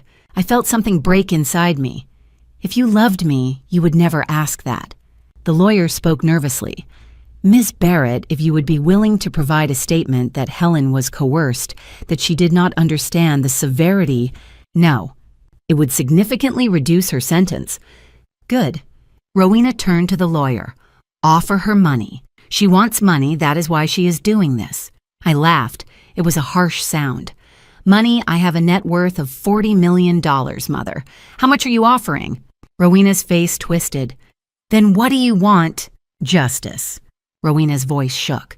If you do this, you will never see me again, or your father. We are done. I met her eyes. We were done the moment you chose to believe Helen instead of me. I did not. You did. Yesterday when I told you she tried to kill me, you called me a liar. You did not ask for evidence. You did not ask if I was okay. You asked how you could get Helen out of jail. Richard spoke quietly. Vivian, that is not fair. It is completely fair. You have spent my entire life choosing her over me. When we were kids, she broke my toys. You told me I should share. In high school, she spread lies about me. You told me I was overreacting. She slept with my husband. You told me I should forgive her. She tried to murder me, and you are asking me to move on. I paused. I am done moving on. Rowena's voice turned cold. Then we are done. You are not my daughter anymore. I felt the words land. They should have hurt, but they did not. Fine, because you were never really my mother. Rowena slapped me. The sound echoed through the foyer. No one moved. I touched my cheek. It did not hurt, not really. Get out of my house. Richard looked shocked. Rowena. Rowena turned to him. Let us go. She has made her choice. They walked to the door. The lawyer followed, mumbling apologies. The door slammed shut. I stood alone in the foyer, my hand still on my cheek where my mother had struck me. I did not cry.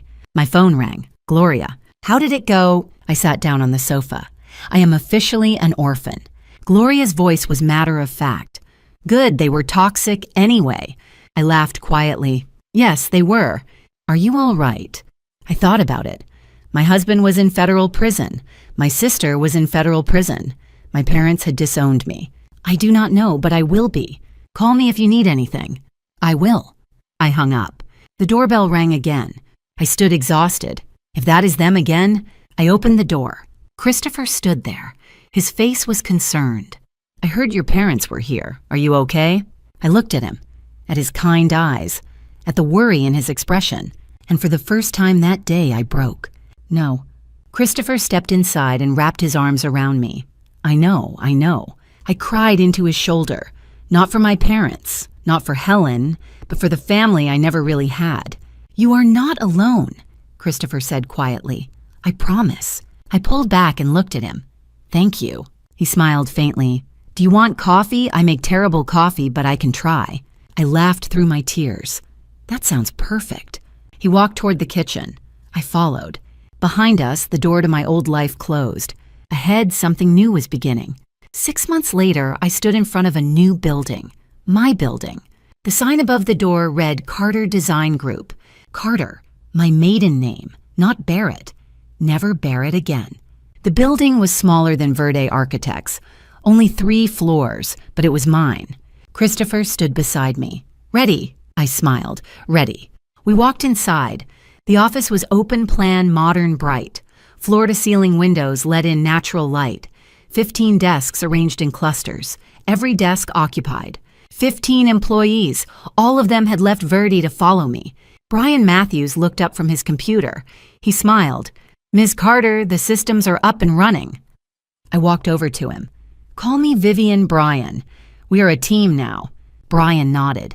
Vivian, got it. I looked around. Frank Donovan stood by the door, arms crossed, watching. He gave me a small nod. My security. My friend. Christopher touched my arm. Your office is upstairs. 2nd floor. Corner view. Thank you. Gloria arrived at noon carrying 2 newspapers. She set them on my desk without a word. The first headline read, Former COO sentenced to 95 years in federal prison. I picked it up and read, Derek had been convicted on all counts. 2 counts of attempted murder, 40 years. Wire fraud, 20 years. Embezzlement, 25 years. Insurance fraud, 10 years. Sentences to run consecutively. 95 years. He would die in prison. The second paper had a smaller headline, Influencer Helen Reed sentenced to 60 years. Conspiracy to commit murder, 30 years. Wire fraud, 20 years. Insurance fraud, 10 years. Consecutive, 60 years. She would die in prison too. Gloria sat across from me. Neither of them will ever see freedom again. Good. Derek tried to appeal. It was denied. Good. Gloria pulled out a letter. Helen wrote you this. From prison, begging for forgiveness. I looked at the envelope, my name written in Helen's handwriting, shaky, desperate. Did you read it? Yes, it is pathetic. Burn it. Gloria smiled faintly. Already done, I brought you the ashes. She slid a small box across the desk. I opened it, gray ash, nothing more. Thank you. Christopher leaned against the door frame. Have you heard from your parents? I shook my head. No, not since the slap. I heard from George that my mother tried to visit Helen in prison. They denied visitation. Federal regulations. Christopher nodded. Good. I set the newspapers aside. She left me a voicemail last month. Said if I testified against Helen, I would regret it. I testified anyway. Do you regret it? Not even a little. Gloria pulled out another file. The $4.7 million in embezzled funds has been recovered. Derek kept it in offshore accounts. After legal fees, you will receive approximately $3.8 million. I thought for a moment. Put it in a trust for victims of domestic violence. Gloria smiled. That is why I like you. She made a note. Also, Verde Architects is still doing well. The new COO is excellent. Good. I built that company. I want it to survive. George says you can come back anytime. I shook my head. No, I need something that is mine. Without Derek's shadow. Gloria nodded. Understood. She left. Christopher and I sat in silence for a moment. Then he spoke. Vivienne, can I talk to you privately? Of course. We went into my office. I closed the door. Christopher stood by the window, hands in his pockets. He looked nervous. I know this is complicated and maybe too soon, but he turned to face me. Would you like to have dinner with me, not as business partners, as something else? I looked at him. Christopher had saved my life. He had stood by me through the trial. He had helped me build this company, and I cared about him. But, Christopher, I appreciate you more than you know. You saved my life. But I am not ready. Not yet. His face fell slightly, but he nodded. I understand. When you are ready, if you ever are, I will be here. Thank you for understanding. He smiled. Always. He left. I stood alone in my office looking out the window at downtown Austin. The skyline was beautiful. The sun was setting, casting golden light across the buildings. I had survived. Derek was in prison. Helen was in prison. My parents had disowned me. But I had built something new, something mine. I sat down at my desk. My phone rang. Unknown number. I hesitated, then answered. Hello. A woman's voice, soft, nervous.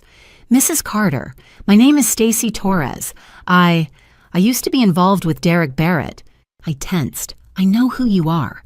I did not know he was married. I did not know anything about all of it, not until the trial. There was a long pause. I just wanted to say I am sorry and thank you for stopping him.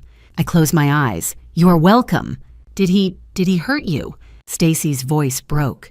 He lied to me. For 8 months. He told me he was single, that he was successful, that he cared about me. I found out the truth in the newspaper after he was arrested. I am so sorry. I did not know what to say. It was not your fault. I should have seen it, the signs, but I did not. He was very good at lying. Stacy exhaled shakily. Yes, he was. Miss Carter, I needed you to know. There were other victims, not just you. I know. Thank you for listening. Take care, Stacy. I hung up. I sat in silence. Stacy Torres. Another victim. Another woman Derek had manipulated and lied to. How many more were there? I thought about Helen's letter, burned to ash. I thought about my mother's voicemail, threatening me. I thought about Derek in a federal prison cell, 95 years, and I felt nothing. No anger, no sadness, no regret, just peace. I opened my laptop. I had work to do. Carter Design Group had 3 new clients, projects worth over $2 million. We were growing. Brian knocked on the door. Vivienne, the design team wants to show you the concept for the Riverside project. I smiled. Send them up. Life was moving forward. I looked at the framed photo on my desk. Not Derek, not my parents, not Helen. A photo of me, alone, standing in front of the Carter Design Group sign on opening day, smiling, free. I picked up my phone and texted Christopher. Maybe dinner next month, let me think about it. His reply came immediately. Whenever you are ready, no pressure. I smiled. Outside, the sun set over Austin. The city glowed orange and gold. A new chapter was beginning, and this time I was writing it myself. The first snow of the season fell the day I closed the door on my past forever. November in Austin was rare for snow, but there it was, light flakes drifting down, melting before they touched the ground. I sat in Dr. Margaret Stevens' office. She handed me a file. Your latest blood work is completely clear. No trace of thallium. I exhaled slowly. None. Your hair has regrown. Neurological function is normal. Physically, you have made a full recovery. I touched my hair. It had grown back thick and healthy. No more bald patches, no more nausea, no more dizziness. And mentally, I asked. Dr. Stevens smiled faintly. That is not my area, but you look strong. I am. She closed the file. You survived something most people would not. That takes extraordinary resilience. I stood. Thank you, Dr. Stevens, for everything. Take care, Vivienne. I left her office and drove to Westlake Hills. The house stood empty. A sold sign stuck out of the front lawn. Christopher stood beside his car, waiting. "You sure about this?" he asked. I looked at the house. At the driveway where I had seen Derek's Porsche and Helen's Range Rover parked together. At the front door I had walked through 8 months ago, unknowing. I am sure, too many bad memories. Derek and Helen in the jacuzzi, my mother slapping me, the coffee Derek poisoned. I need a place that is mine, not contaminated. Christopher nodded. "Where are you going?" I bought a loft downtown, smaller, quieter, just me. I took one last look at the house. "Goodbye, Derek." I got in my car and drove away. 2 weeks later, Carter Design Group held an end-of-year celebration. The office was decorated with lights and banners. 30 employees filled the space, twice as many as when we started in September. Awards hung on the wall. Best New Firm, Excellence in Sustainable Design, Austin Business Journal's Rising Star. Revenue projections showed $12 million for the first year. I stood at the front of the room and raised my glass. 8 months ago, I lost everything. My marriage, my family, my company. But I gained something more important: freedom. This company is proof that we do not need toxic people to succeed. We need talented, loyal people who believe in real values. Applause filled the room. Brian Matthews raised his glass. "To Vivian," everyone lifted their drinks. "To Vivian." I smiled. A man approached me after the toast. He was in his early 40s with kind eyes and a calm presence. I recognized him from a partner firm. "Ms. Carter, I am Marcus Lane. We met briefly at the Architecture Expo last month." I nodded. "I remember. You designed the Riverside project." "Yes, your story is inspiring. I read about the trial." I tensed slightly. It was not easy. "I imagine not, but you survived. That takes a lot of strength." We talked about architecture design, neutral topics. He was easy to talk to. No pressure, no hidden agendas. "Would you like to get coffee sometime?" he asked. "Just coffee, no pressure." I hesitated. Then I smiled. "Yes, I would like that." Across the room, Christopher watched. He saw me smile at Marcus. His expression was sad but genuine. He raised his glass slightly, a silent acknowledgement. I understood. Christopher had been patient.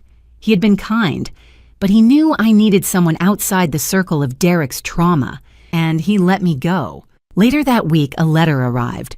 Gloria forwarded it to me. The return address was my mother's. I did not open it for 3 days. Finally, I sat down at my kitchen table and tore the envelope open. The handwriting was sharp, angry. "Vivian, Helen is in prison. Your sister, your blood. I will never forgive you for what you did to this family. You destroyed us. You chose strangers over your own mother. To me, you are dead." I read it twice. Then I walked to the fireplace in my new loft and dropped the letter into the flames. I watched it burn, watched the paper curl and blacken and turn to ash. I felt nothing. Relief. I sat on the sofa and called Gloria. "The letter is gone." "Good." She said I am dead to her. Gloria was quiet for a moment. "Are you okay?" I thought about it. "Yes, I think I am." The next day I went to therapy. My therapist's office was small and warm, plants in every corner, soft lighting. "How do you feel now that the trial is over?" she asked. "Free, for the first time in my life." "Do you regret testifying against Helen?" "No, she tried to kill me. I do not owe her anything." "And your parents?" I looked out the window. "They made their choice. I made mine. I am building a life without them, and it is better." She nodded. "That is healthy." I left the session feeling lighter. That evening, I stood on the balcony of my downtown loft. The Austin skyline stretched out before me. The sun was setting, casting orange and gold light across the buildings. My phone buzzed. A text from Marcus. "Coffee tomorrow, 10 a.m. I smiled and typed back, "Yes." I set the phone down and looked out at the city. I thought about Derek, locked in a federal prison cell, 95 years. He would die there. I thought about Helen, also in prison, 60 years. She would die there too. I thought about my parents, cut off, estranged, dead to me as I was dead to them. And I felt peace. They had tried to destroy me. They had failed. I had rebuilt myself, stronger, wiser, free. Carter Design Group was thriving. My health was restored. I had friends who cared about me. And maybe, just maybe, I had the beginnings of something new with Marcus. I was no longer Vivienne Barrett. I was Vivienne Carter, and I was finally truly free. The snow fell gently outside my window. The city glowed in the fading light. I raised my glass of wine to the skyline.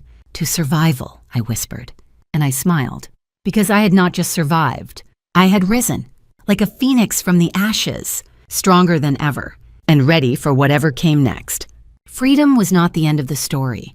It was only the beginning of something I had not expected. 2 months after the first snow, I stood in Marcus Lane's downtown loft. He had invited me for dinner. Not a restaurant, not a crowded event. Just the two of us in his warm, book-lined space overlooking the city lights. I had said yes because for the first time in a long time, I wanted to say yes. Marcus was 42, a senior architect who had joined Carter Design Group in October. He was quiet, thoughtful, and patient.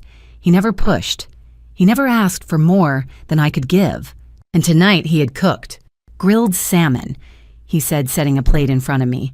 Roasted vegetables and chocolate mousse for dessert because Gloria told me you like chocolate. I laughed. Gloria has opinions about everything. She cares about you. I know. We ate in comfortable silence. Then Marcus asked, "Do you want to talk about it?" I knew what he meant. I had never told him the full story. He knew the headlines. Everyone did. But he did not know the details. The fear, the manipulation, the poison in my coffee every morning. So I told him. I told him about Derek, about Helen, about my parents standing in my living room defending the people who had tried to kill me. I told him about the brake lines, the thallium, the forged life insurance policy. I told him about the trial, the verdicts, the letters I still received from prison. Marcus listened. He did not interrupt. He did not flinch. When I finished, he reached across the table and took my hand. "You survived," he said quietly. "That is what matters." I wanted to believe him. Section B, Rowena's email. The next morning, I opened my laptop and found an email from my mother. Subject, "You destroyed this family." I stared at the screen. My finger hovered over the delete button. But I read it. "Vivienne, you owe me $50,000. That is what I spent on Helen's legal fees before you had her arrested. You destroyed her life. You destroyed this family. If you had any decency, you would drop the charges and bring her home. Your father is sick because of you. I cannot sleep because of you. You are selfish, cruel, and vindictive. You always have been. Pay me back, or I will sue you for emotional distress. Mother." I closed the laptop. My hands were shaking. I forwarded the email to Gloria. She called me 10 minutes later. "Block her," Gloria said flatly, "and I am forwarding this to the FBI. Harassment of a federal witness is a crime. She is my mother. She is a narcissist, and you do not owe her a cent." I blocked Rowena's email address. I blocked her phone number. I felt lighter. Section C, Derek's prison letter. 2 days later, a letter arrived. The envelope was postmarked ADX, Florence, Colorado, Federal Maximum Security Prison. 5 pages handwritten in Derek's slanted cursive. "Vivienne, I never stopped loving you. I know you do not believe that, but it is true. Everything I did because I was desperate. I made mistakes. I know that now. But I never wanted to hurt you. Helen manipulated me. She made me believe you were unstable. She made me believe you were going to leave me with nothing. I was scared. I was stupid. But I was not a monster. Please, Vivienne, forgive me. Drop the charges. Let me come home. We can fix this. We can start over. I love you. Derek." I read it twice. Then I called Gloria. "Burn it," she said. I drove to my office. I walked to the stone fireplace in the corner of the conference room. I struck a match. I watched Derek's letter curl and blacken and disappear. I felt nothing. Section D, FBI update. The same afternoon, Agent Sarah Mitchell called. "Ms. Carter," she said, "I wanted to update you. Derek Barrett's appeal was denied. His sentence stands. 95 years, no parole. Helen Reed's sentence also stands. 60 years, no parole. They tried to appeal. Yes, Derek argued ineffective counsel. Helen argued coercion. The Ninth Circuit rejected both arguments. There will be no further appeals." I exhaled. "Thank you. You are welcome. And Ms. Carter, you did the right thing. You saved your own life." Section E, Evelyn reconnects. On Saturday, my cousin Evelyn called. I had not spoken to Evelyn in 12 years. She was 35, a marketing director in Dallas, married with 2 children. We'd been close as kids. Then my mother had driven a wedge between us. "Vivian," she said softly, "I need to apologize. I should have called you years ago. I should have stood up for you. I did not, and I am sorry." We met at a coffee shop on 6th Street. Evelyn hugged me tightly. "Your mother told everyone you were unstable," she said. "She said you were jealous of Helen. She said you were making things up." I believed her. I should not have. "It is not your fault." "It is." I knew Rowena was toxic. I knew she favored Helen, but I stayed silent. "I am so sorry." Evelyn handed me a card. "This is an invitation. My side of the family, your father's side, we are having a reunion in March. We want you there. No Rowena, no Helen, just us." I looked at the card. I smiled. "I will be there." Section F, Marcus makes it official. That night, Marcus and I walked along Lady Bird Lake. The air was cold, but the sky was clear. "Vivian," he said, stopping on the bridge, "I need to ask you something." I turned to face him. "Will you officially be my girlfriend?" I felt my chest tighten. I was scared. I was still healing, but I was also ready. "Yes," I said. Marcus smiled. He kissed me. It was gentle, careful, and real. Section G, Christopher's announcement. The following week, Christopher, Marcus, and I had dinner at my loft. "I have news," Christopher said, grinning. "I am going to start dating." I blinked. "Really?" "George Chamberlain introduced me to someone, a lawyer, smart, funny kind. We are having coffee next week." I hugged him. "I am so happy for you." Section H, cliffhanger. Later that night, I stood on my balcony. Marcus wrapped his arms around me from behind. Carter Design Group was thriving. $18 million in projected revenue, 30 employees, a waiting list of clients. I had a new family, a new love, a new life. My phone buzzed. Unknown number. "I know what Derek did, and I know why. Call me. ST. I stared at the screen. "Stacy Torres." I showed Marcus the text. "Do you want to call her?" he asked. I did not know, but I saved the number. Because some stories, I realized, never truly end. They just begin again. 16 months later, I sat in the federal prosecutor's office preparing to face Derek one final time. The room was sterile, lined with law books and filing cabinets. A long conference table separated me from the woman who would represent justice in the courtroom. Her name was Jessica Brennan. She was 45 years old, sharp-eyed, and confident. She had prosecuted organized crime, white-collar fraud, and violent felonies. She did not lose cases. I needed someone like her. Outside the window, downtown, Austin shimmered in the July heat. 16 months had passed since the FBI arrested Derek and Helen. 16 months since my parents disowned me. 16 months since I walked away from everything I thought I knew. In that time, I had built something new. Carter Design Group now employed 25 people. We had earned $10 million in revenue in our first year. Awards lined the walls of our Congress Avenue office. Christopher Reed and I were co-CEOs, equal partners. The company thrived. I had sold the Westlake house in March. I could not live there anymore. Every room reminded me of Derek. Every corner held a memory I wanted to erase. I bought a downtown loft instead. Minimal furniture, clean lines, security cameras. I went to therapy twice a week. I was not dating. I was not ready. Marcus Lane had been kind and patient, but I had ended things gently in February. He understood. Christopher remained my closest friend. He never pushed. He never asked for more than I could give. And now, 16 months later, I was here, preparing to testify against the man who had tried to kill me. Jessica Brennan looked up from her notes. "Ms. Carter," she said, "thank you for coming. We have 1 month until trial. I want to prepare you for what will happen in that courtroom." I nodded. "I am ready." Jessica leaned forward. "Derek's defense attorney will try to discredit you. They will paint you as vindictive, as someone motivated by hatred and greed. They will claim you fabricated evidence. They will use your company's success against you, suggesting you are exploiting this trial for publicity." Gloria Hartman, seated beside me, spoke firmly. "I will object to most of that as irrelevant." Jessica nodded. I will object too, but some questions the judge will allow. Miss Carter, you need to stay calm, composed. Do not react emotionally. Do not let them see you angry or afraid. I met her gaze. I can do that, Jessica continued. They will also call character witnesses for Derek, people who will say he was a good man, a devoted husband, a respected professional. I smiled coldly. Let them. The evidence will speak for itself. Jessica spread files across the table. This is what we will present at trial. Up she tapped the first folder. Physical evidence. The thallium poisoning. Your hair sample tested positive for elevated thallium levels. The coffee canister from your office showed thallium residue. Dr. Margaret Stevens will testify as our toxicology expert. She will explain how thallium is tasteless, odorless, and lethal in small doses over time. She opened the second folder. The brake sabotage.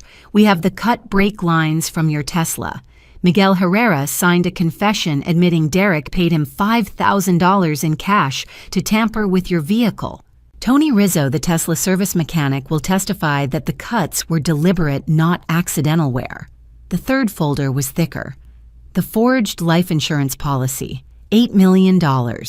Your signature was forged. Derek named himself as primary beneficiary and Helen as contingent. Premium payments came from company accounts under executive benefits. Our handwriting analyst will confirm the forgery. Jessica turned to the fourth folder. Embezzlement. $4.7 million traced to offshore accounts in the Cayman Islands, Switzerland, and Panama. Fake vendor invoices, ghost employees, bank transfers signed digitally by Derek. Doctor. Sharon Winters, our forensic accountant, will walk the jury through every transaction. She pulled out a thin stack of printed pages. Digital evidence. Encrypted signal messages between Derek and Helen. They discussed your symptoms.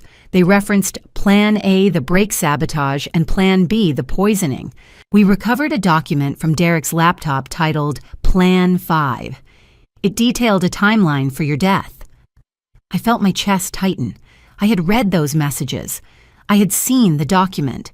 But hearing Jessica describe them in this cold, clinical way made them feel real all over again. Jessica listed the witnesses. You will testify. Christopher Reed will testify about the GPS evidence he collected. Gloria will testify about the legal documents. Dr. Stevens will explain the toxicology. Miguel Herrera and Tony Rizzo will describe the brake sabotage. Dr. Winters will present the financial fraud. Brian Matthews will testify about the IT evidence. Agent Sarah Mitchell will summarize the FBI investigation. She closed the files. This is one of the strongest cases I have ever prosecuted. Derek Barrett will be convicted. I exhaled slowly. What is his defense strategy? Jessica's expression hardened. Temporary insanity. I almost laughed. Temporary insanity for 3 years. Jessica nodded. They will argue Derek was under extreme stress, that you were a cold, demanding wife who drove him to a breaking point, that he was not in control of his actions. I felt anger rise in my throat. That is absurd, Jessica agreed. Yes, but they will try. They will paint you as the villain. They will also claim Helen manipulated Derek, that she seduced him, convinced him to harm you, that Derek is a victim too. Gloria scoffed. So now Derek is the victim. Jessica met her eyes. That is what they will argue. It will fail, but you need to be prepared. I asked about Helen. Jessica answered. Helen's trial is scheduled for October, 2 months after Derek's. Her attorney is trying to negotiate a plea deal, reduce sentence in exchange for testimony against Derek. I stiffened. Is that allowed? Jessica nodded. Yes, but we do not need her testimony. We already have everything we need. I told her lawyer we would consider reducing her sentence from 60 years to 40 if she cooperates. I spoke sharply. No, she tried to kill me. 60 years. Jessica studied me for a moment. Then she nodded. That is your right. We will proceed without a deal. The door opened. Agent Sarah Mitchell stepped inside. She looked at me seriously. Miss Carter, I want you to know Derek will be in that courtroom. You will have to look at him. I nodded. I know. Agent Mitchell continued. He will try to intimidate you, stare at you, make you uncomfortable. Do not look at him. Look at me. Look at the prosecutor. Look at the jury. But do not give him the satisfaction of seeing you afraid. I met her gaze steadily. I am not afraid of him anymore. Christopher, seated beside me, spoke quietly. And she will not be alone. I will be there. Every day of the trial. Gloria added, So will I. Agent Mitchell smiled faintly. Good. Jessica asked one final question. Ms. Carter, there is something I need to ask to prepare you for trial. Do you still love him? The room fell silent. I thought about the question. I thought about the man I had married, the man I thought Derek was, the man who had smiled at me on our wedding day, the man who had promised to protect me. That man had never existed. I answered slowly. I loved the man I thought he was. That person never existed. What I feel now is relief that I survived, that I am free. Jessica nodded. That is a good answer. If the defense asks you that question, answer exactly like that. I promised I would. That night, I returned to my loft. I packed a suitcase for the trial. I would be at the federal courthouse for 2, maybe 3 weeks. I looked at a photograph on my desk. It showed me at the opening of Carter Design Group. I was smiling, confident, free. Tomorrow I would face Derek, and I was ready. The courtroom was cold, sterile, a perfect place to dissect an almost murder. I walked through the oak doors of the federal courthouse in Austin. August heat shimmered outside, but inside the air conditioning cut through my blazer. I sat beside Jessica Brennan at the prosecution table. Across the aisle, Derek sat in an orange prison jumpsuit, hands cuffed. He had aged. Gaunt face, gray skin, 16 months in federal detention. He turned and saw me. His eyes burned with hatred. I felt nothing. No fear, no love, no anger, just emptiness. I looked away. Christopher squeezed my shoulder from the gallery. Gloria sat beside him. The judge entered. All rise. We stood. The judge, a stern woman in her 60s, took her seat. You may be seated. Opening statements. Ms. Brennan, proceed. Jessica stood and addressed the 12 jurors. Ladies and gentlemen, this is a case about greed, about betrayal, about a man who decided his wife was worth more dead than alive. She pointed at Derek. Derek Barrett married Vivian Carter in 2017. She was CEO of a company worth $40 million. He was a manager earning $180,000. Within 6 months, he began an affair with her sister, Helen Reed. Within 1 year, he planned to kill Vivian. Jessica clicked a remote. A timeline appeared. October 2023, brake sabotage. January 2024, forged $8 million life insurance. January through March 2024, thallium poisoning. March 2024, plan exposed. She turned to the jury. You will hear from toxicologists, mechanics, FBI agents. You will see encrypted messages discussing Plan A and Plan B. You will see a document called Plan Fee with a step-by-step poisoning timeline. You will hear from Vivian, who survived. I will ask you to find Derek Barrett guilty of attempted murder, conspiracy, wire fraud, and embezzlement, because that is what he did.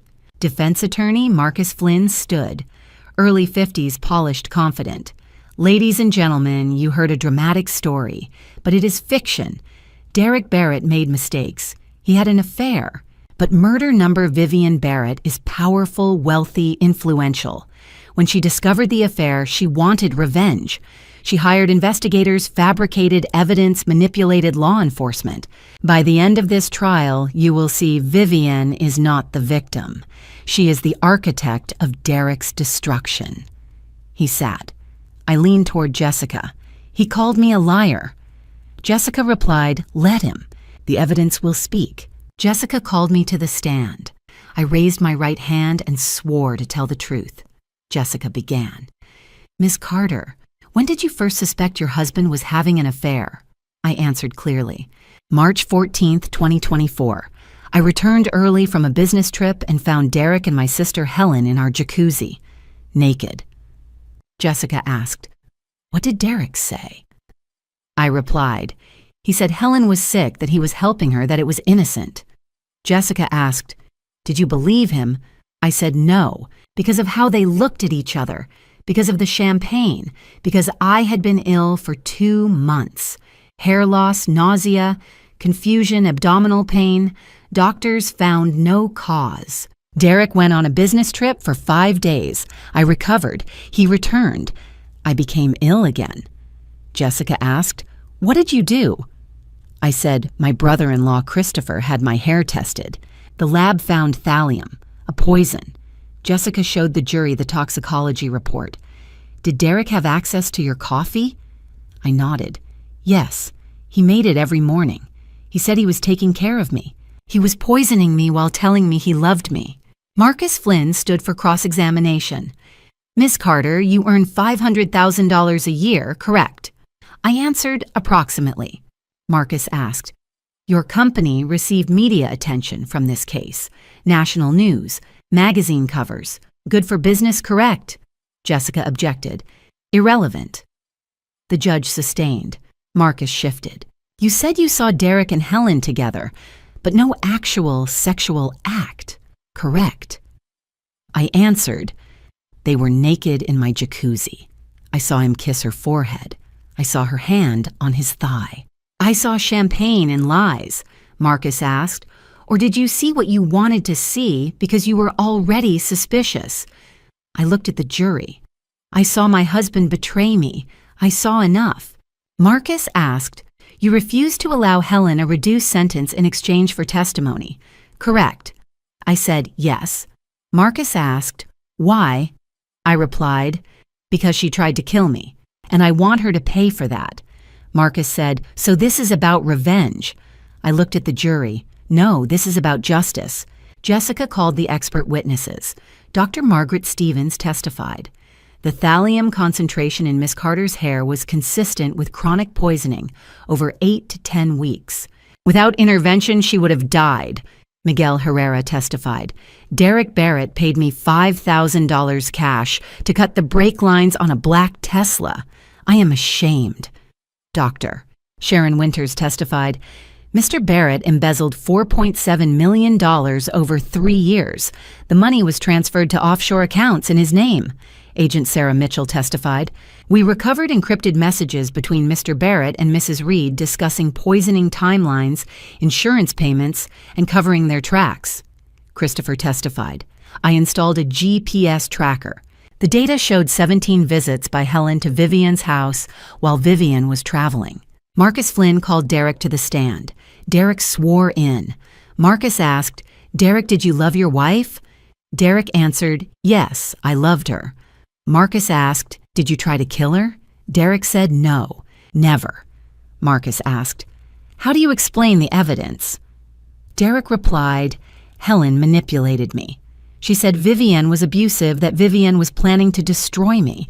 Helen said if Vivian died, we could be together. I did not take her seriously. I thought she was venting. I never put poison in coffee. I never cut brake lines." Jessica stood for cross-examination. "Mr. Barrett, you wrote a document titled Plan V. Correct?" Derek hesitated. That was a joke, dark humor. Jessica asked, "A joke with dosage calculations, symptom timelines, projected death date." Derek stammered, "I was angry. I was not serious." Jessica asked, "You embezzled $4.7 million from your wife's company. Was that also a joke?" Derek did not answer. Jessica said, "No further questions." The jury deliberated 4 hours. They returned at 8:30 in the evening. The foreperson stood. We find the defendant, Derek Barrett, guilty on all counts. Attempted murder, conspiracy, wire fraud, embezzlement, insurance fraud, assault with a deadly weapon. Derek collapsed in his chair. I showed no reaction. Christopher exhaled. The judge said, "Sentencing in 30 days. Suddenly, Helen screamed from the gallery. "This is not fair. You did this, Vivian. You destroyed us." Security dragged her out. I watched emotionless. Helen's trial would begin in 2 months, and I would testify again. Task 18. On the first day of winter, I stood in my new office and realized I had survived, not just physically, but completely. On the wall hung framed newspaper clippings. Former COO sentenced to 95 years federal prison. Derek Barrett had been convicted on all counts. Attempted murder, 40 years. Wire fraud, 20 years. Embezzlement, 25 years. Insurance fraud, 10 years. Sentences consecutive, not concurrent. No possibility of parole. Influencer Helen Reed sentenced to 60 years. Conspiracy to commit murder, 30 years. Wire fraud, 20 years. Insurance fraud, 10 years. No parole. I looked at the headlines. I felt nothing. They were part of the past now. They no longer had power over me. Carter Design Group had flourished. 18 months since launch. 40 employees, double from last year. Revenue $18 million in year 2. The office was modern, open plan, bright. Awards lined the walls. Austin Business Journal Fastest Growing Company. AIA Design Excellence Award. Texas Monthly Top 50 Best Places to Work. Christopher Reed and I were co-CEOs, equal partners, mutual respect. Brian Matthews, our CTO, knocked on my door. "Miss Carter, the new client just signed. $3.2 million project." I smiled. "Excellent work, Brian." Brian replied, "It is because of you, your reputation, your strength." I shook my head. "It is because of all of us. We are a team." Last week, I had a breakthrough in therapy. My therapist asked, "Vivian, 2 years ago, you told me you would never trust anyone again. Do you still believe that?" I paused. "No, I trust Christopher. I trust Gloria. I trust Brian. I trust Frank. I have learned how to trust again, slowly, carefully, but I can do it." My therapist smiled. "That is remarkable growth." I replied, "I am not the person Derek tried to kill 2 years ago. That woman was naive, trusting. She believed people were inherently good. Now I am not naive anymore, but I am not bitter either. I am realistic, cautious, but still capable of connection." My therapist asked, "Are you ready for a romantic relationship?" I hesitated. "Maybe, if I meet the right person." That evening, most employees had left. A knock at my office door. Marcus Lane, an architect from a partner firm, stepped in, holding flowers. "Hello, I hope I'm not intruding." I smiled. "The flowers are beautiful. Thank you." Marcus said, "I wanted to ask, would you like to have dinner with me this Saturday?" I asked, "Like a date?" Marcus nodded. "Yes, a date. No pressure. Just to get to know each other." I paused. I thought about Derek, about betrayal, about fear. Then I thought about growth, about healing, about possibilities. Yes, I would like that. Marcus looked surprised and pleased. "Really?" I replied, "Really. But I need to be honest with you. I've been through a lot. I have trust issues. I move slowly." Marcus said, "I know your story. Everyone does. And I admire you. We will move at your pace. I am not going anywhere." I smiled. "Then yes, dinner sounds wonderful." Marcus left smiling. I looked at the flowers. The first flowers from a man since Derek, and they felt safe. Christopher walked in. He had seen Marcus leaving. That was Marcus Lane, was it not? I nodded. "Yes, he asked me to dinner." Christopher paused, then smiled genuinely. "That is great. He is a good man." I asked, "You are okay with this?" Christopher sat down. "Vivienne, I care about you. I always will. But I want you to be happy. If Marcus makes you happy, then I am happy." I replied, "Thank you for understanding." Christopher smiled. "Always." He paused. "Besides, I am seeing someone too. Her name is Elena, a landscape architect." I smiled. That is wonderful, Christopher. We both deserved happiness. I received a certified letter from Rowena Carter. I opened it. Vivian Helen is in prison because of you. Your father and I will never forgive you. We have removed you from our will. To us, you are dead. I read it once. I felt relief. No sadness, no anger, just closure. I walked to the paper shredder. I fed the letter into the machine. I watched it turn into confetti. That chapter was over. That night, I stood in my downtown loft. Floor-to-ceiling windows overlooked the Austin skyline. I held a glass of wine, not champagne.